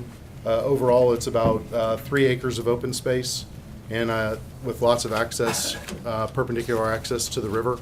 The parking, obviously being structured, saves on the floor area ratios of the development. It's not just a sea of parking. In other words, it's actually development that's on top of the parking. So that's, again, I hope that answers your question, but very similar to the previous presentation. Steve, I don't think I understood the answer, but let me ask it. In terms of talking about jobs, direct and indirect, do you have a number? You said you gave some language, but I don't. Is it 50% of what they're proposing, or is it 50% more or less, or just curious? No, I've got the. We can only You can only own It's present, it's only probably own. about 75% of what they're proposing, because again, it's kind of Okay, a function just- of expenditures and density, so. Then, okay, so it's comparable. It's comparable based on size project. Okay, good. Clarifying question? Yes, sir. Yes, I'd like to follow up. I asked a question about density because you stated that you were surprised, right, at the price, which was a direct derivative or function of the density they proposed. Do you agree with the assessment or their evaluation of the ability to handle the density that is proposed? No, It's- that's not, You can't you ask can that. only, it's a clarifying question on their proposal. On You their- can't compare, ask them to compare theirs to someone Okay. else. Well, maybe I can Retract that. talk We to the put it density a on my. different way. Yes. Maybe I can talk to the density on my development. Yes, yes, That's if you right. could. I mean, Thanks. we don't, we don't need it. Yeah, no, I understand. You know, again, we've done a thorough analysis. The goal here, obviously, is to deliver a project that can be developed during this economic cycle. And so the density that we've proposed, we think is achievable, and we're obviously trying to close more quickly so that we can actually start building and developing the project in a little bit more expeditious way, which gets to the fundamental difference. And listen, if you could wave a wand right now and take 18 million versus 12 million, or whatever the difference is in the numbers, all things being equal, that's definitely what this board should do.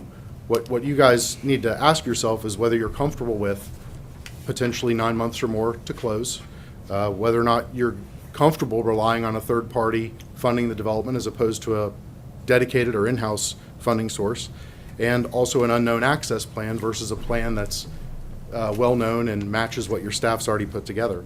I mean, the bottom line is we're at a lower price because we're taking on more risk. I mean, that's how I would characterize it. I don't know that density is as big of a function. It's a part of the answer. But at the end of the day, we're taking more risk, and that's why our price is lower. And so you have to decide as a board if you're willing to take the time and take the risk and go through the entitlement and wait a little bit longer to get more money. Any other clarifying questions to?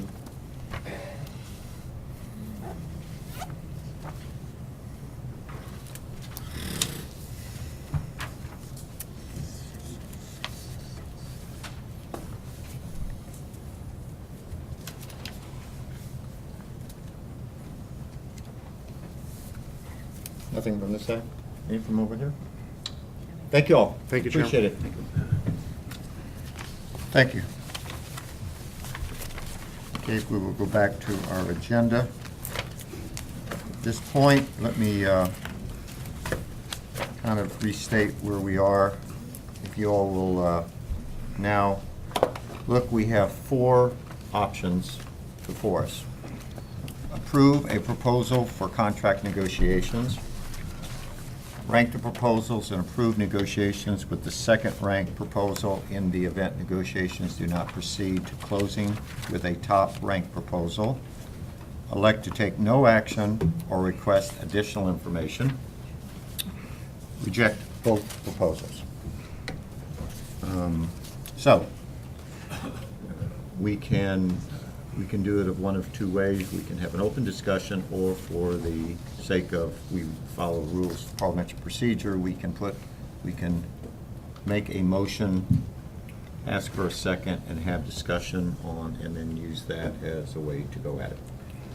Mr. Chairman. I'll start, Mr. Chairman. First of all, thanks to all the participants. The fact that at some point that spot's going to look different than it looks now, which is gratifying, and all the work that the staff put into it as well. Looking at all this material, what's quite a bit of material, I'm intrigued with the healthy town concept, first in Jacksonville, and maybe it has legs and prototypes.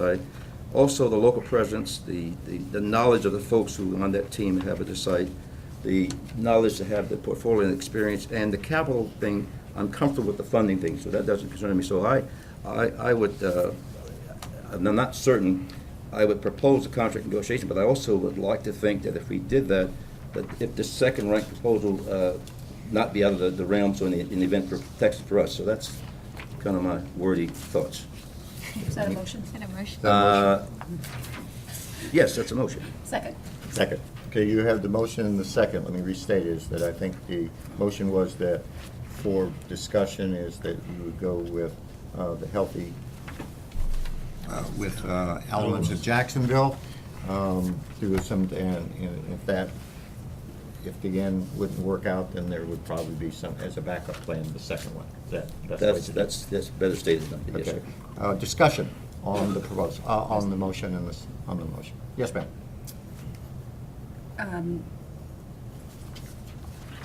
Never mind. I think I just answered my own question. Did you second? Yes, she seconds. She seconded. Yes, Lisa second. Yes. I'm not that worried about it not closing. To be honest with you, I think if it didn't close in 5 years, 10 years' time, this property is going to do nothing but increasing value. This is a extremely well-positioned piece of property. If it was in New York City, it'd be $1 billion. And I mean, that's just the truth of the matter. And we can't support those kind of prices around here. But if it doesn't close, it doesn't hurt us. We don't need the money right now. Financially, we're fine. Whether we close in the current fiscal year or a subsequent fiscal year, I don't think matters as much as getting a project that is worthy of Jacksonville and is something we can all be proud of and say that it helped move the city forward. So I'm for the Elements project, and that's how I'm going to vote. Lisa? I thought of another question, or this is a comment. I think our evaluation committee did a lot of work, and they did this at a granular level that I think we need to be sensitive to the scoring that came out of that committee. And I think that further supports the Elements group. Any other? Yeah, One? Yes. Mr. Belenky. Belenky, you know, he raised an interesting point, which ultimately, in my mind, is a double-edged sword. The group has $100 million worth of projects surrounding the area, and it's a double-edged sword because they know the area, but that's a lot of risk in one small, relatively small area. And I live in Springfield, and I've seen that lovely frame of a building on the riverfront for as many years as it's been there, and I would hate to see that happen to JA's piece of property. So that's a concern. I like the project. I like both projects, but for this particular one, that's something to talk to. Yeah. Helen, I don't think that they have any current risks in projects that have already been completed. I mean, those things are done, paid for. People have bought the condos or whatever it is. They're not at risk. Okay. Any other comments? Yeah, I mean, I'm going back to Peter's comment about in the event that there's no closing. I'm not hard and fast on that, so I can be palatable on that. That's not a big issue. Any other comments? Yes. First, I'd like to also echo former chair's comments about I appreciate the due diligence and work that's going on both of the proposals. And also, it's sitting up here, I appreciate the straightforward answers that you were able to deliver it in a way that even I can understand it. So you had your work cut out for you, and you did a great job. Also, would like to echo Peter's comments. We've been sitting on this for about 15 years or longer, and I don't think any delay is going to tip over the apple cart. So the concern about the time or frame, the window, is not a big concern to me either. Any other comments? I'd like to go last. Thank you. One minute to thank both presenters. A lot of thought has gone into this. The amount of sweat equity and expertise that went into this, I think, is extraordinary. And I want to appreciate, and I know that this is, and let me just say, for the sake of sitting up here, both groups, you do this for a living. There's a skill set that each group has that I'm not sure that any of us up here would have a clue, nor the experience or the vision that you have. And so I'm just saying the obvious. It must be in some ways we're talking about being given something here on a short period of time, and us to make what would be a multi-million-dollar decision on something that you heard thousands of man-hours to put in. But that is the process that we use. But I want you to know does not go without that sensitivity and appreciation for the work that you have done. I'd like to make a couple of comments on this one, and let me first start with, we've been at this for more than 20 years. I have a couple things on the due diligence. I'm glad to hear the fact is that, one, time is money, and I think that we need to consider that. But I think with the folks that are involved with Elements of Jacksonville, they want to get it right, and that was the part that I wrote down in my notes. I do know that the 7 of us that sit here represent probably, Paul, there are probably been 40, 45 board members who have been a part of this piece of land. It belongs to our ratepayers, and we want to get it right, not just the 7 of us. We want to get it right for the ratepayers. We want to get it right for the board members. Over the years have said, what are we going to do? Who made the decision to dismantle it? We want to get it right, and I think as was said, we want to get it right for the citizens of Jacksonville. I think Peter earlier said that there are 2 buckets here. And the first bucket is price. And I think that we need to be sensitive to that because there is an investment in this land. There's been a lot of money. Now, is it paid for? Absolutely. But we cannot overlook there is a huge price differential. Obviously, both folks looked at it. They made their choice. They did their evaluation. They came up with those numbers. The second part, which I think Peter really sort of succinctly said, it is about what the vision would look like. And there's a couple things that make me want to support Elements of Jacksonville. First, in the presentation that was me that jumped out at it is the number of things, the proposals that they have already done.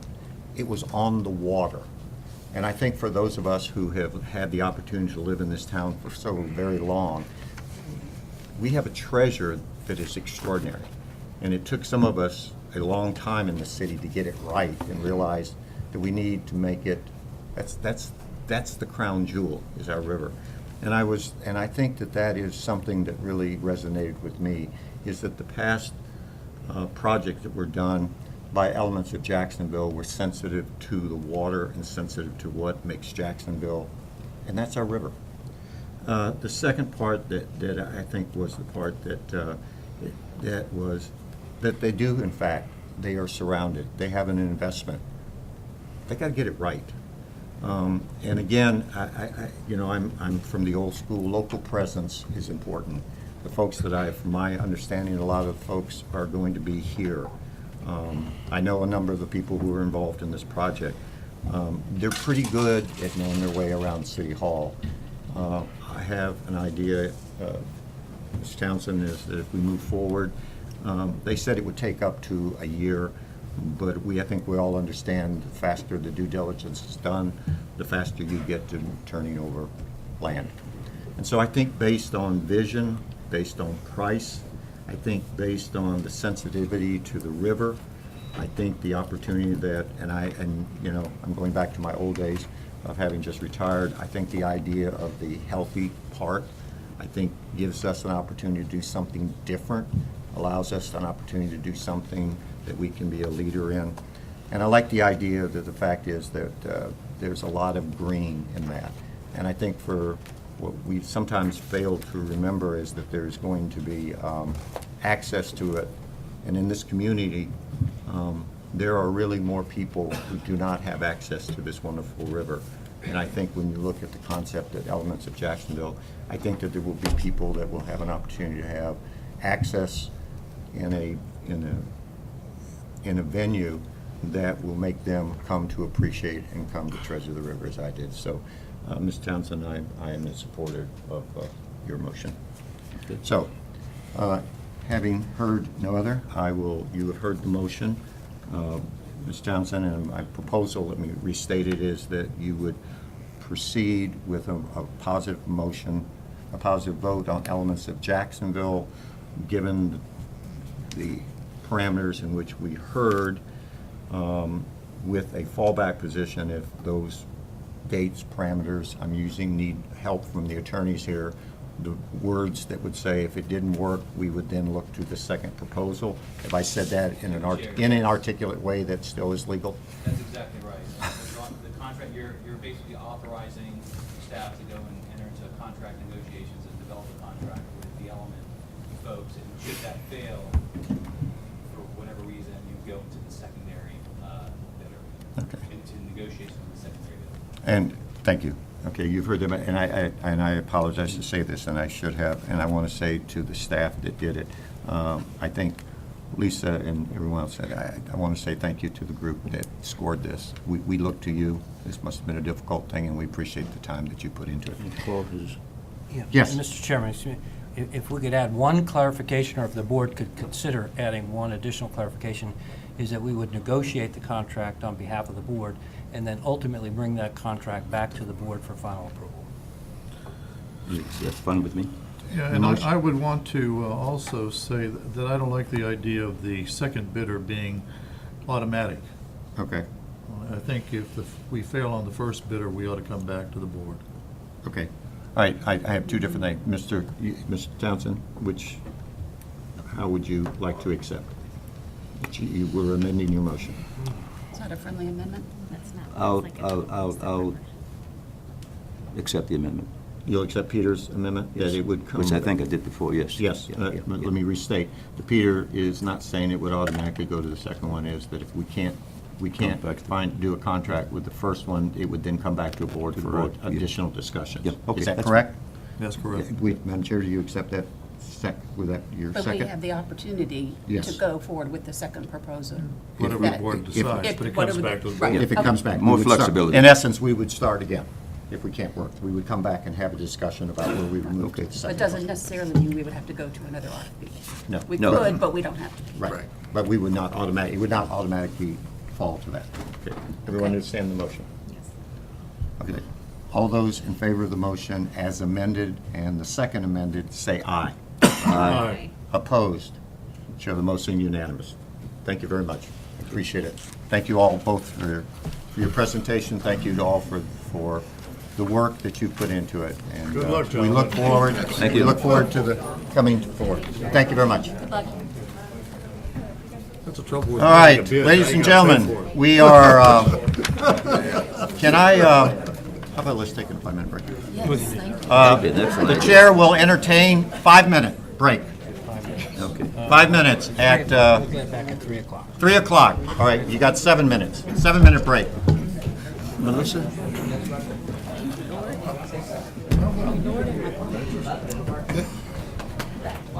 Melissa?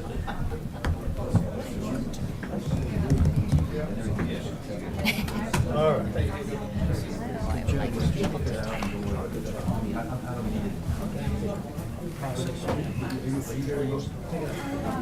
Good job keeping us between the fences there, buddy.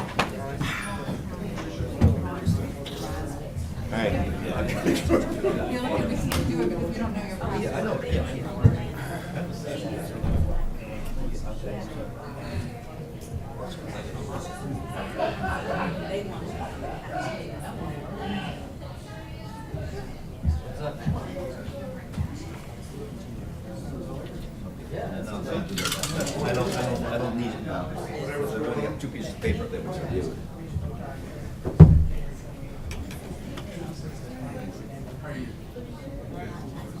Well, you know, your son had to work all night, so we're getting him for free on rest.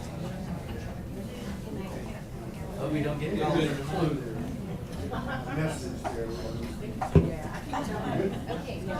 If he gets called. That's why we should say that we're not performing, so we're not doing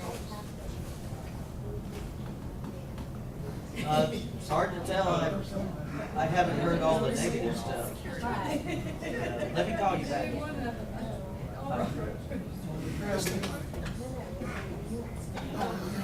I think it's going better than it did last time. I mean, I haven't had any signs.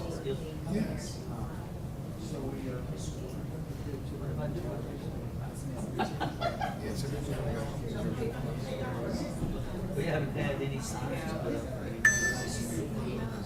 you know, there were 11.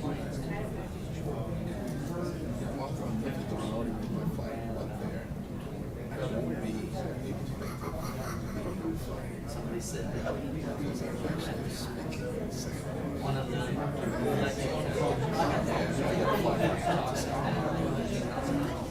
I still do some contract work speaking of big performance and transformation growth and stress management.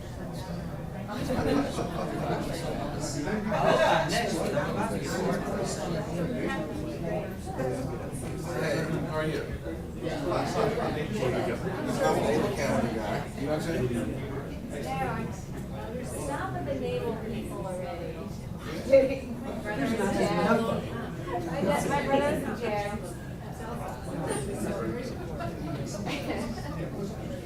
I was just talking about somebody yesterday, you know, this is the first 2 years I was in the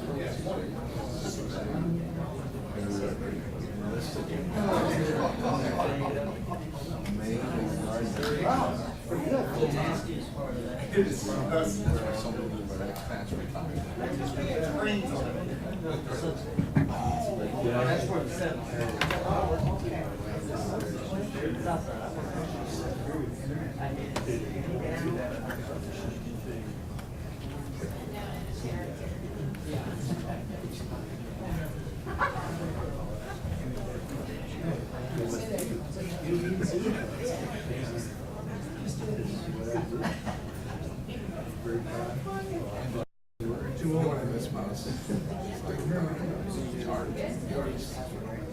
Visual arts, pottery,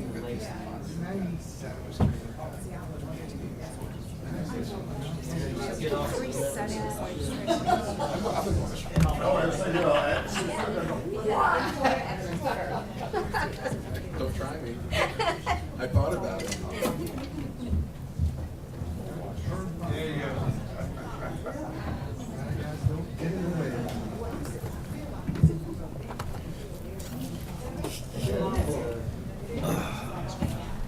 Is your wife coming to New York? Yes. What,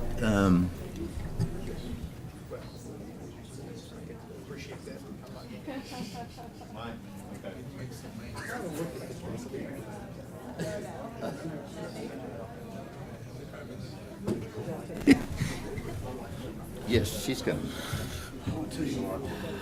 But I'm getting paid an awful lot for this. I'll tell you, Peter, we all are. Hey, listen, Peter, you've already got, you're gonna get you're gonna get plug-in cars. Yeah. You know, you're probably right. I'll bet they do give the board members plug-in cars next year, when we're gone, Mike. You know, the first, I think the first time we have one of those things where you plug in, it's gotta say Peter Bowers is on it. Yeah.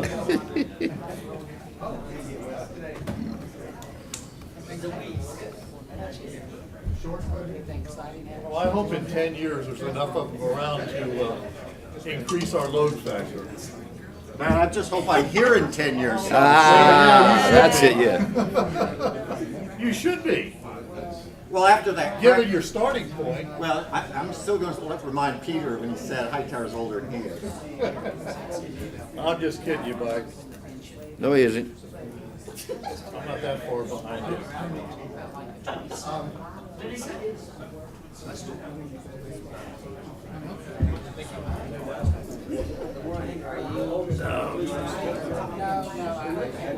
Peter, your office oversees that land, so we could designate you as board project manager and keep an eye on it. Actually, I don't look over it out of my office. She still hasn't given me the right numbers. That's what. All right. That question came up. What time is this meeting going to end? Never. Hey, was my mic on? We're back. Hey, Melissa, I put a little note in here for you. Oh, I have not signed all my stuff. I apologize. Okay. No, I said I gave her 11 notes. Is mine on? Is it? Yeah, okay, good. Okay. Okay, where are we? Melissa? I was trying to. All right, so we're starting back on number 2. Gina, give it to Melissa. Page. Melissa, let her see you give No, it. you're doing Attribute B2. to Mike and That his blue team folder? by getting these, how did you We're on, what is that, Roman Go, numeral? go, okay. 3. 3, number 2, right? 2? The IBD. Roman numeral. IBD. Right, and that is, yeah, and that's Roman numeral. That's 3B2. B2. Got it. Everybody's coming. We are back. You're saying on the phone? Wow. Let's see, you can move forward. Okay. If we can go back to our agenda, we're on Roman numeral 2, 3. 3B2, right? 3B2? Yes, sir. Right.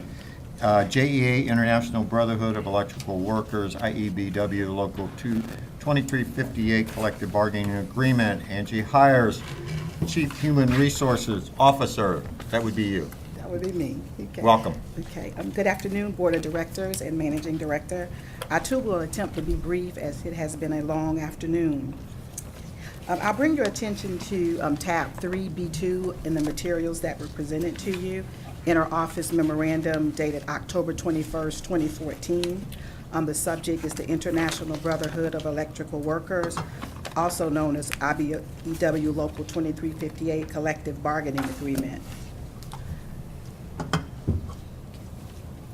Currently, JEA and IBEW Local 2358 has been operating under an agreement that expired on September 30th, 2012. And since that time, we have been attempting to negotiate an agreement from October 1st, 2012 that would go through September 30th, 2015. The parties have been extensively meeting and attempting to negotiate this agreement, and we're pleased to say that that has been completed.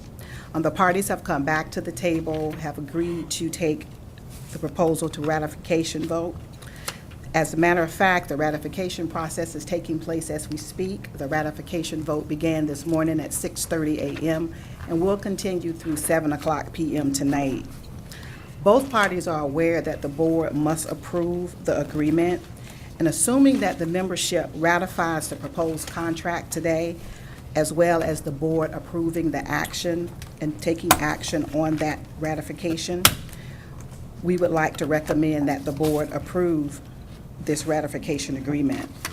However, there's a couple of things that we wanted to point out as we move forward.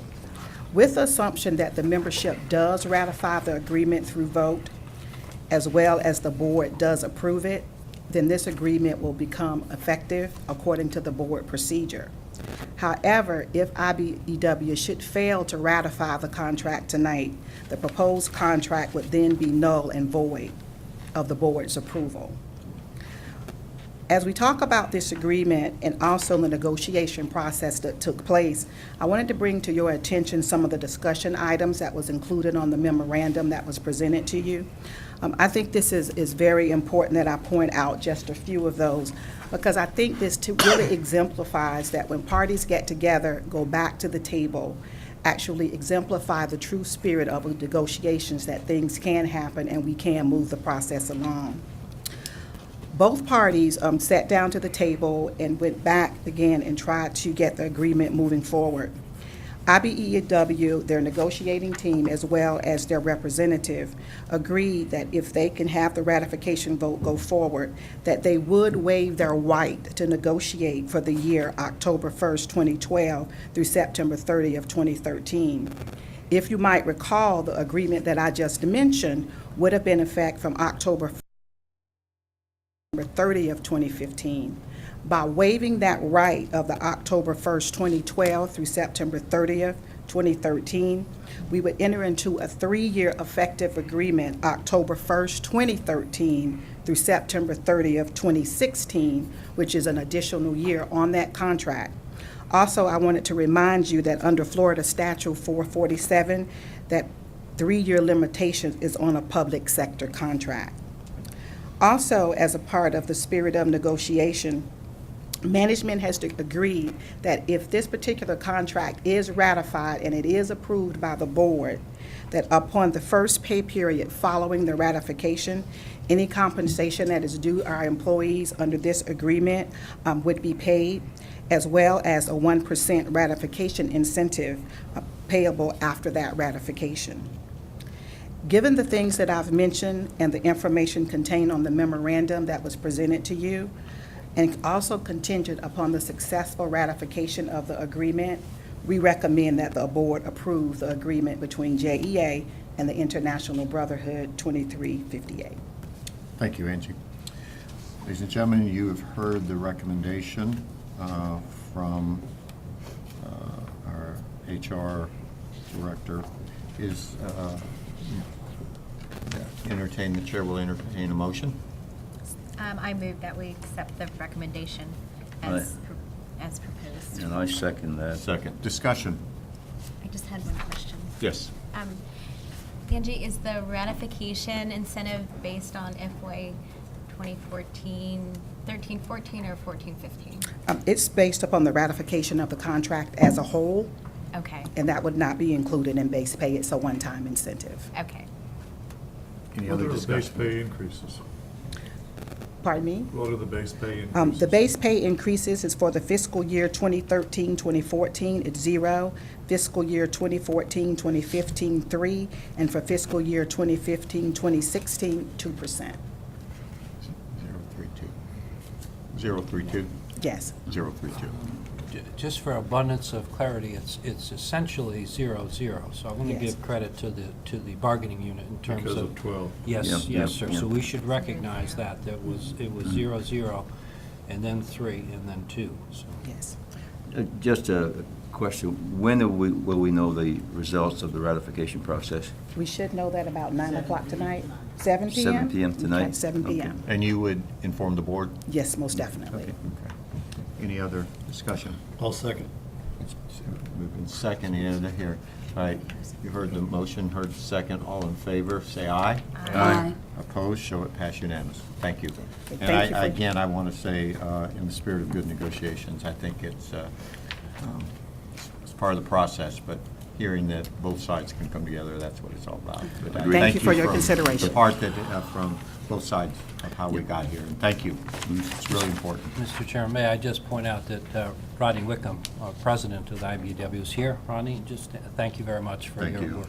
Well, that's why you have on the IBW cap. And Travis is with it. Travis, Thank you all. Angie, thank you for your team, and thank you to IBM. Thank you for doing this. All right, on Roman numeral 3, You've done that, right? 2, sole source energy and procurement, John McCarthy, you're up. Oh, he's up again? Hey, he's on a roll today. So I thought I would be content sensitive and consider the time and make this, I think I can save a couple minutes. This is an informational item in your board packets, and we report this out quarterly to just add more transparency on these procurements that do not go through our bidding process. We show aggregated data for all formal and informal, and detailed information for all formal. This is the information from the most recent quarter on the right-hand column, and if you drop down to the body, you'll see the emergency percentage and the sole source percentage, and it's a total of 0.57 for the quarter. Our total awards for the quarter were $62.6 million. Sole source were $170,000. And that's how this reads, which you all have seen. Our benchmark for this is, we think, 5% across the industry, and we've been achieving approximately 2% average year over year. I typically go over any of the formal sole source awards that were made during the quarter. The good news is we didn't have any this quarter. So this shows the 7 that we've made in the last year. This is the trend, the 3-year trend, and This spiked a little bit a couple quarters ago, but now we're back down. Are there any questions for me? Questions? No. Thank you. Thank you. At this time, Melissa Dykes will make a presentation. She is going to do Roman numeral 3B5, and then she will present Roman numeral 3B4, which will be the 5-year. So we're going to get the bi-monthlies. Welcome, Melissa. Thank you very much, Mr. Chairman, and I appreciate you allowing me to change the order of the presentation. I thought we would start by talking about where we are, having just recently finished the last fiscal year, and then finish up with where we're going over the next 5 years. In terms of the close of fiscal year 2014, we ended the year from a metrics perspective in a very healthy position to be able to present to the rating agencies at our meeting coming up in December. Debt service coverage was 2.4 times, which exceeded our target, a little lower than last year, but still very healthy for compared to our peer utilities. Days of liquidity and days of cash were both down a little bit from last year, but again, both very healthy positions from a credit perspective. And our debt to asset ratio fell to 74%. Our target is 60% or under 60%, but just for context, that compares to the median of our peers in the industry at about 53%. So while we continue to make great progress from a debt perspective, we still have a long way to go. Water and sewer, a similar story. Debt service coverage, very healthy. Days of liquidity and days of cash, both slightly above last year, and continued improvement in that debt to asset ratio. Wanted to just illustrate debt in a slightly different way than we typically talk about in these presentations. Another way to look at the amount of debt that we have on our balance sheet is to talk about debt per customer, which is simply the amount of debt we have outstanding divided by the number of customers. And so for each of JEA's customers, they have about $14,000 in debt that they're responsible for repaying over time. That compares with a utility average of closer to $5,000 per customer. So it's a pretty significant chunk of money for each of our individual customers that they'd be responsible for. This is a look at what happened with sales. This is the trend in sales in the electric system since 2006. And as you can see, there's a clear decline, which we've talked about at numerous previous meetings. Fiscal year 14, we did see a bump up in electric sales. That was driven primarily by January. If January 2014 had been equal to January 2013, our sales would have been down for the year. And so it was a 1-month polar vortex event that helped us with sales for the year. And the next page just shows some of the backup data month to month behind some of those sales. From a financial perspective, sales were up versus last year. In the fuel fund, we were net down in the fuel fund about $2.8 million, and that includes the refund that we were able to credit our customers last spring. We are still right about our target for the total fuel fund balance there, and hoping that our forecast will maintain trend on fuel pricing, so we'll be able to consider a credit much later in the next fiscal year, but that's been a nice trend we've seen on fuel. From a revenue perspective, we were about $31 million under budget on revenue, offset by, from a budget perspective, $26 million under on O&M and $22 million under on capital. The capital fund savings in particular enabled us over the last year to do some bond buyback in the electric system, and allowed us to begin pre-funding some of those plant Vogel expenses that will come due before commercial operation of that facility. So that was a nice benefit of that in the electric system. Water and sewer, similar story on sales. In fact, fiscal 14 was below fiscal 13, and for the first time since 2002, sales in the water system finished below 33 million kgals. So it just tells you how backwards we're moving in terms of sales per customer in the water and sewer system. It continues to be very significant. And the breakdown on this page in particular that I'll highlight is that we've had another big drop year over year in irrigation, small drop in residential, small increase in commercial and industrial. But precipitation isn't really telling us the full story about what's going on. There's other drivers of what's going on with sales here. There's more rainfall in fiscal 14 versus fiscal 13, but on fewer days. And so academically, those ought to sort of offset one another, and yet we're continuing to see this decline. And in fact, I don't think I've watered my yard in over a year, and so it sort of supports what we're seeing broadly in our service territory. She said. Poor Brian, look at him. It might be 2.5 years almost. It is. 3-4 times. Yeah, that's right. From a financial perspective, total revenues were about $7 million under budget, offset by $12 million in O&M expenses that were under budget and $33 million in capital under budget. The capital savings, similar to electric, allowed us to do some bond buyback in water and sewer as well to help us continue to improve that debt position. So we do have a long way to go still in terms of our balance sheet. We're slowly making progress in terms of getting there. Yeah, I noticed that we've got about $400 million in revenues, but we've got about $1.8 billion in debt. So it's a little over 4.5 times our revenue number. The water system just isn't very profitable. I mean, it takes a lot of infrastructure to get the revenues we get. Yeah, it's an extremely capital-intensive business. Yeah, so it's tough, but congratulations for making the good progress you have. Mr. Bauer, to put a little context on that, we peaked at 10 times, which was frightening, very frightening. Yeah, that's exactly right. And you can see that on these charts here. This is just to illustrate some of that continued progress in terms of debt pay down. The breakdown in combined debt outstanding, we're now down to under $5.3 billion total. Which is, yes, which is starting to feel like a better number. It's still a very large number, but... Let the minutes reflect that Helen was applauding. And I should have worn my T-shirt for this presentation. Maybe next time. But the ratios are still the same.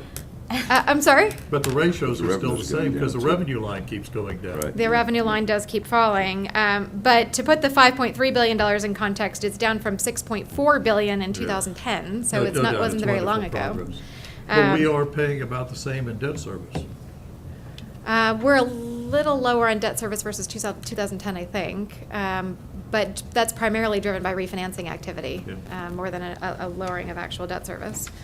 And speaking of debt service cost and refinancing activity, this chart is really the bright side of low interest rates.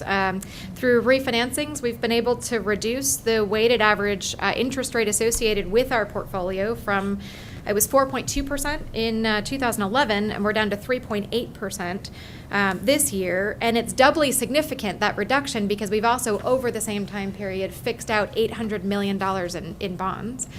So we've shed that variable rate risk from the portfolio and continued to reduce the overall cost. This chart, thankfully, continues to be boring. We, over the last fiscal year, renewed or replaced 12 different credit facilities in our variable rate portfolio.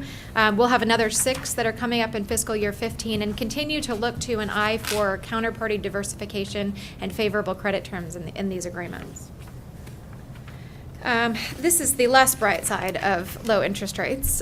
We have a book of investments, and currently our weighted average yield in those investments continues to hover below 1%. So while we're the beneficiaries of that on the debt side, we're on the asset side seeing those lower returns. And these are required reserves? They are required reserves. They are designated in 2 different categories. There are restricted reserve funds and unrestricted funds. The restricted ones are specifically required by our bond resolution. They have limited uses and very specific uses and are required to be held for the benefit of bondholders that are outstanding. The unrestricted funds help bolster our liquidity position. And we maintain our credit rating in part because we demonstrate commitment to continued reduction in that debt portfolio, and in part because we've got very healthy debt service coverage. And the final piece of that financial metrics trio is liquidity. And so because we can show that liquidity position that's commensurate with our peers, we've maintained our credit rating in spite of our balance sheet. If we had less debt, we wouldn't need to have this much liquidity. Absolutely. I don't know if I'll live to see the day. You'll still be on the board. It's coming. We've Peter. got a 5-year financial projection coming up. Don't count on it. Listen, if I might, a little historical context in terms of the amount of dedicated reserve funds that we have. There are some of the community that have sort of a view of 10 years ago, and the world was very different 10 years ago in that most of our bond reserves were done through surety. So we did not have cash on the balance sheet, but we were paying small fees for essentially insurance policies. Those all blew up in the financial crisis, and we had to, and Treasury did a wonderful job in terms of from 07, 8, 9 up to today in cash funding those reserves and replacing the sureties because they don't hold the same value that they once did. So it looks like it's been significant growth. It has been, but we've really been replacing the sureties that are no longer of any value. I understand. That's a great point. Thank you. These two charts I'll leave you to, in the interest of time, peruse at your leisure. This is a preview of the what we said and what we did charts that we'll provide to the rating agencies. In general, coverage was good. Liquidity was fairly comparable to last year. Debt reduction is on target. Capital expenditures were lower, and sales, as we've talked about, remain a challenge in both systems. This is a preview of them, but you'll see them in more detail in December. Any questions on fiscal year 2014 Yes, before the question I always ask, and the capital savings in both electric and water, are we deferring these capital projects, or it seems like every year we have savings in capital, so are we over budgeting, or why do we have the capital savings, and are we deferring them? There's a couple, so I'll tease out your question into two separate ones. Are we deferring projects? That I ask that question of Mike and Brian every month, and the answer is no. We are demonstrating some pretty significant discipline in the capital projects that we're undertaking and trying to get them done at the lowest possible cost. And I think you see that in the overall system performance metrics. There's no degradation in any of our system metrics in either electric or water, which tells us we're spending enough to keep the system operating. In terms of why we come in under budget every year, there are some contingencies that get built into our capital budget, and part of that is weather driven. We have a weather contingency in all of our budget that we construct, and it shows up in the capital budget as well. And so typically in a given year, there's a little contingency in that budget. This is the last year I'll be asking that question. Happy to continue I'll to be answer taking it. We'll over probably from hear it there. in December as well. That's your question. Okay. But I will state that reliability still is going up. Right. So. Right. It's a very good Okay. story from a capital investment perspective. Any other questions on 14?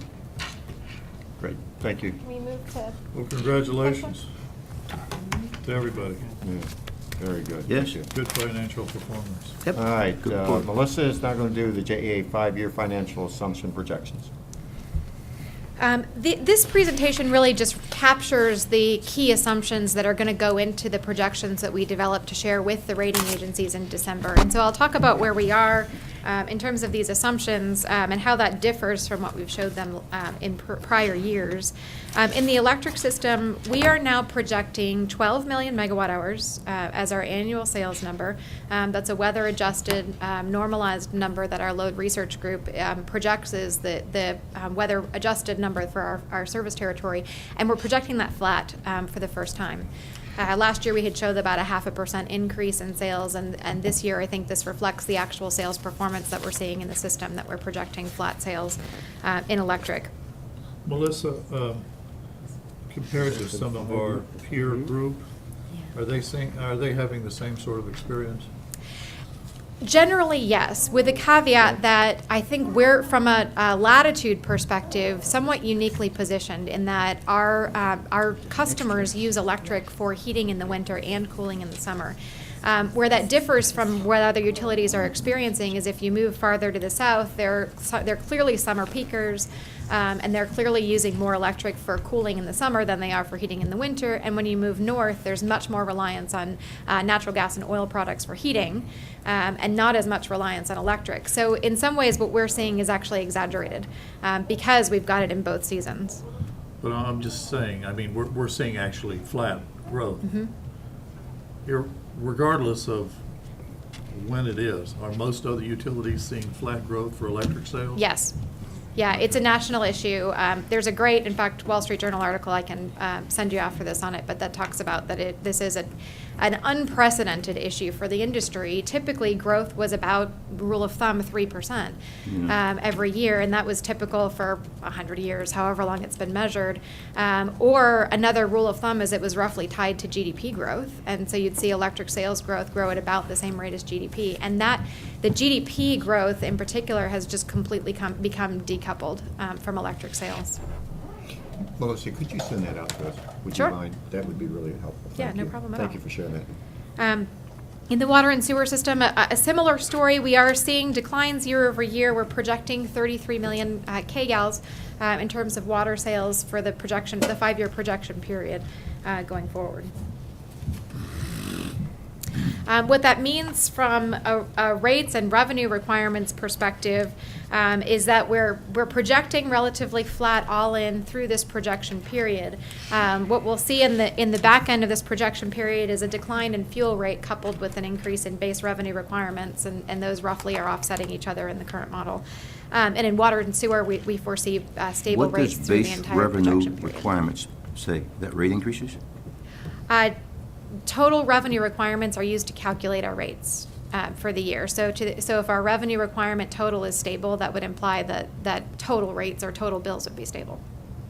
And if they're not? Then there would be an adjustment in rates to reflect our revenue requirements. Essentially, we're cost-based, and so we figure out how much the whole system costs us to run and charge our customers for that. What do we, in terms of generation, if we're not going to be not showing growth, what are we doing in reducing generating capacity? I mean, we're not spending money to generate the power that we're not selling, so how are we addressing that? Well, the first big step we took was Okay, let's several months go- ago when we took Northside 3 and moving that into cold storage. And Right. so that's occurring now over the next 12 months. That's the first step. The second step will be looking at some of the other older individual 50 megawatt simple cycles we have, sort of 1970-ish type machines. And I mean, taking them down. if you look at the 5-year projection here, not even to talk about the EPA, what impact that Right, may have, but right. Obviously there's some work to be done. Mike? The savings are minuscule, though. That's the problem. I mean, these once you get them paid off, Yeah. you mothball them. The number of people that are taking to operate this thing is pretty tiny. Yeah, well, And so, that's you know, not a you big save cost, a it's few not million people cost, no. dollars, Yeah. and we're talking about billions. Yeah. No, And so that doesn't entirely save us. it doesn't. I wasn't implying it's We saving, just whether we were really doing need a something. base rate. I agree. And, you know, I'm still hoping that we are working on producing a base rate along with a variable. I don't see how you can Yes. avoid that. Yep. You have less than a minute left. From a debt perspective, I will talk quickly. We are projecting $2.6 billion in the electric system at the end of our 5-year period and $1.6 billion in water and sewer, so continuing to make progress there. The 67% and the 49% that are shown on this chart, worth noting, they're still pretty significantly above medians, but continuing to make significant progress in the right direction. And just to summarize, Mr. Bauer, in response to your hope that we're continuing to work on it, we are. Part of what's driving the ability to have stable rates for this projection period in water and sewer is that we have the right rate structure. And we recognize that, and we're working toward that in the electric system, and we'll bring some options back to the board for fair discussion at a future board meeting. But in general, that this is a very positive story that we'll be able to share with the rating agencies in December. It is for right now. Mhm. My worry is 2 years, 3 years, 4 years from now, distributed power, solar panels could be more of an impact. We don't know, but it's certainly growing in certain parts of the country, and it will impact us dramatically. Mr. Chair? Yes. Just one quick thing. Melissa, the 5-year projection, is that going to be a part of our rating Yes. agency presentation? Yes, it will. Mhm. Okay. I'll be doing it this year. Good by me. Any other questions? Any other questions for Melissa? Nope. Thank you, Thank ma'am. you very much. Appreciate it. Thank you, Melissa. Are there any other new business? Not hearing any. Any old business? Not hearing any. At this time, I'd like to turn the meeting over to our EPA Committee Chair, Lisa Weatherby, to report on the EPA Committee meeting. Madam Chair? Thank you, Mr. Chairman. The EPA Committee, consisting of myself, Wyman Winbush, and Hussein Cumber, met on October 10th, 2014.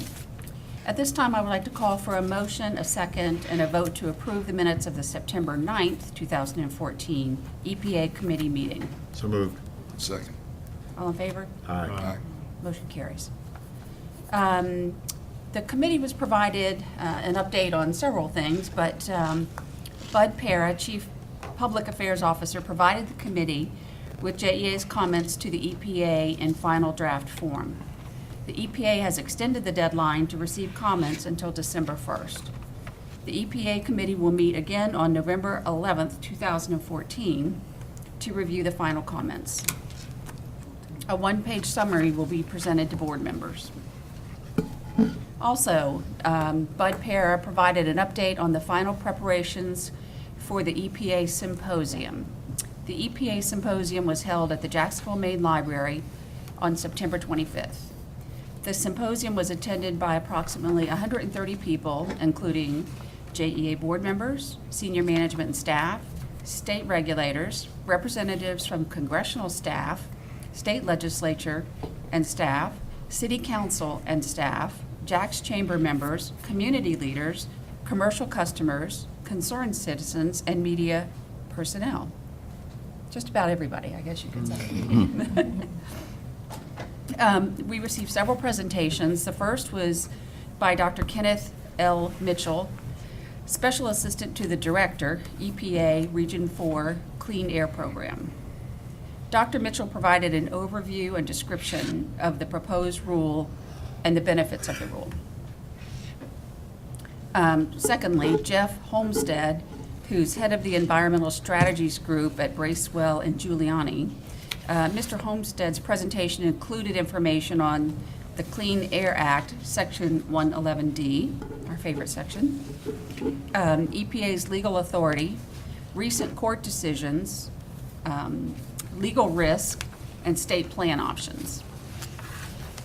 And finally, Teresa Pugh, Director of Environmental Services for the American Public Power Association, gave a presentation. She provided information on the schedule for comments, final rule, state plans and implementation, general goal discussion, EPA's 4 building blocks for meeting the goals, the first being generator efficiency improvements, the second, redispatch from coal to natural gas, the third being renewables, and the fourth being energy efficiency improvements. Following the symposium, we held meaningful, facilitated tabletop discussions, and then each group provided an overview of their discussion. Thank you, Mr. Chair. This concludes our report. Thank you, Madam Chair. At this time, thank you to your committee. Any other comments, Mr. Wimbush? Anything you would like to add to your Chair's committee report? No, I will say that it was well attended and very well appreciated. I think comments were reflected also in the press and in the media as well.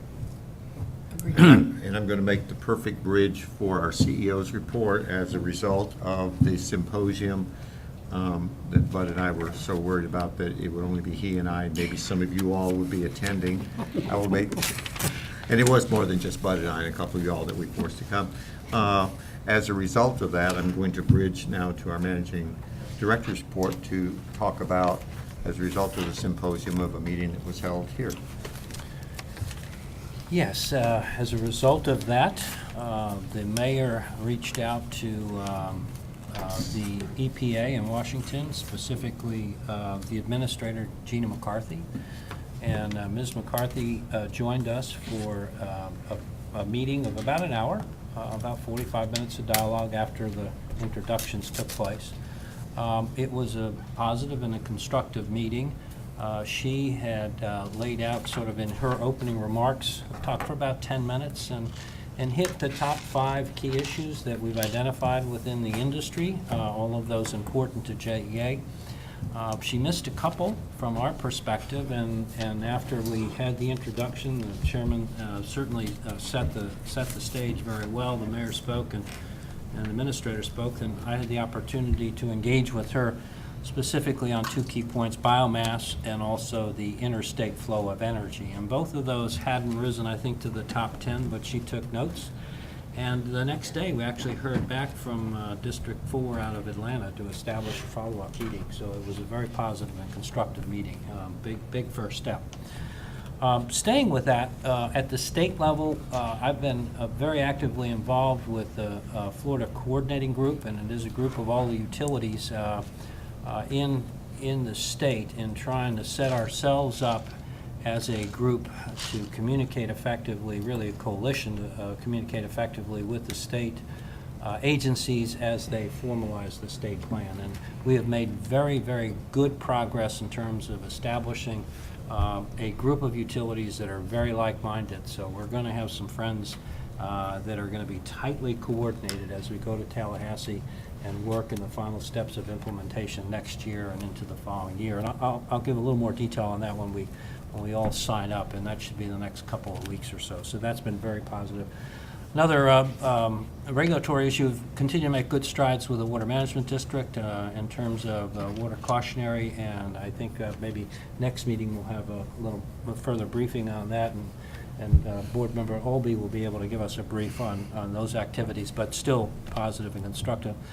I would say from the board, we opened up this morning with a presentation from the Jasmine, but just to let the board know that the senior management team has been working now for, well, it might almost be almost a year, but 9 months anyway, very in-depth in terms of inclusion and diversity. And we've been really getting to know one another and starting to think about how to make JEA a more inclusive workplace, more inclusive community, more inclusive and imparted in engagement in the community. And I just mentioned that because we're getting pretty close to come and have a dialogue with the board, and there's a couple of key action items that we can undertake that I think might be a little out front for our community, but I think will be supported certainly by the right thing to do for us as we continue to grow and develop and really become part of the fabric of our community.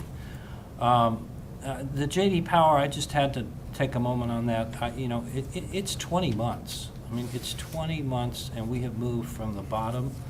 And I've said this to all the employees. We had the town hall meetings over the last week and a half, where I met with 15 times. Joy, thank you very much and Angie, we went around and spoke to. We probably reached almost 70% of all the employees in one-on-one. When we started 20 months ago, we were 116 out of 121. And in 20 months, this team, and it's not me and it's not the senior team, it's everyone on the front line, everyone engaged in work at JEA, the community affairs, the volunteer, all aspects, and to move to 23 out of 140 is just phenomenal performance and in that short period of time. And it is a lot driven by quality, and that was a big metric and shows we are investing in the system. And then finally, EV. I'm really proud of the work the team did, and sometimes, one of the things we as a group struggle with it. We'd like to go a little faster on some of these issues, but we've learned we don't want to beat the market because we beat the market sometimes will beat us back. But if we can meet the market and grow in a very strategic fashion, and some of these initiatives will be really successful in the long run. And thanks for everybody's patience today and dedication to the good decision, the good work, and staying with the process. It was a long one, 20 years Southside, and I think we're going to have a great project there. Thank you. Thank you, Paul.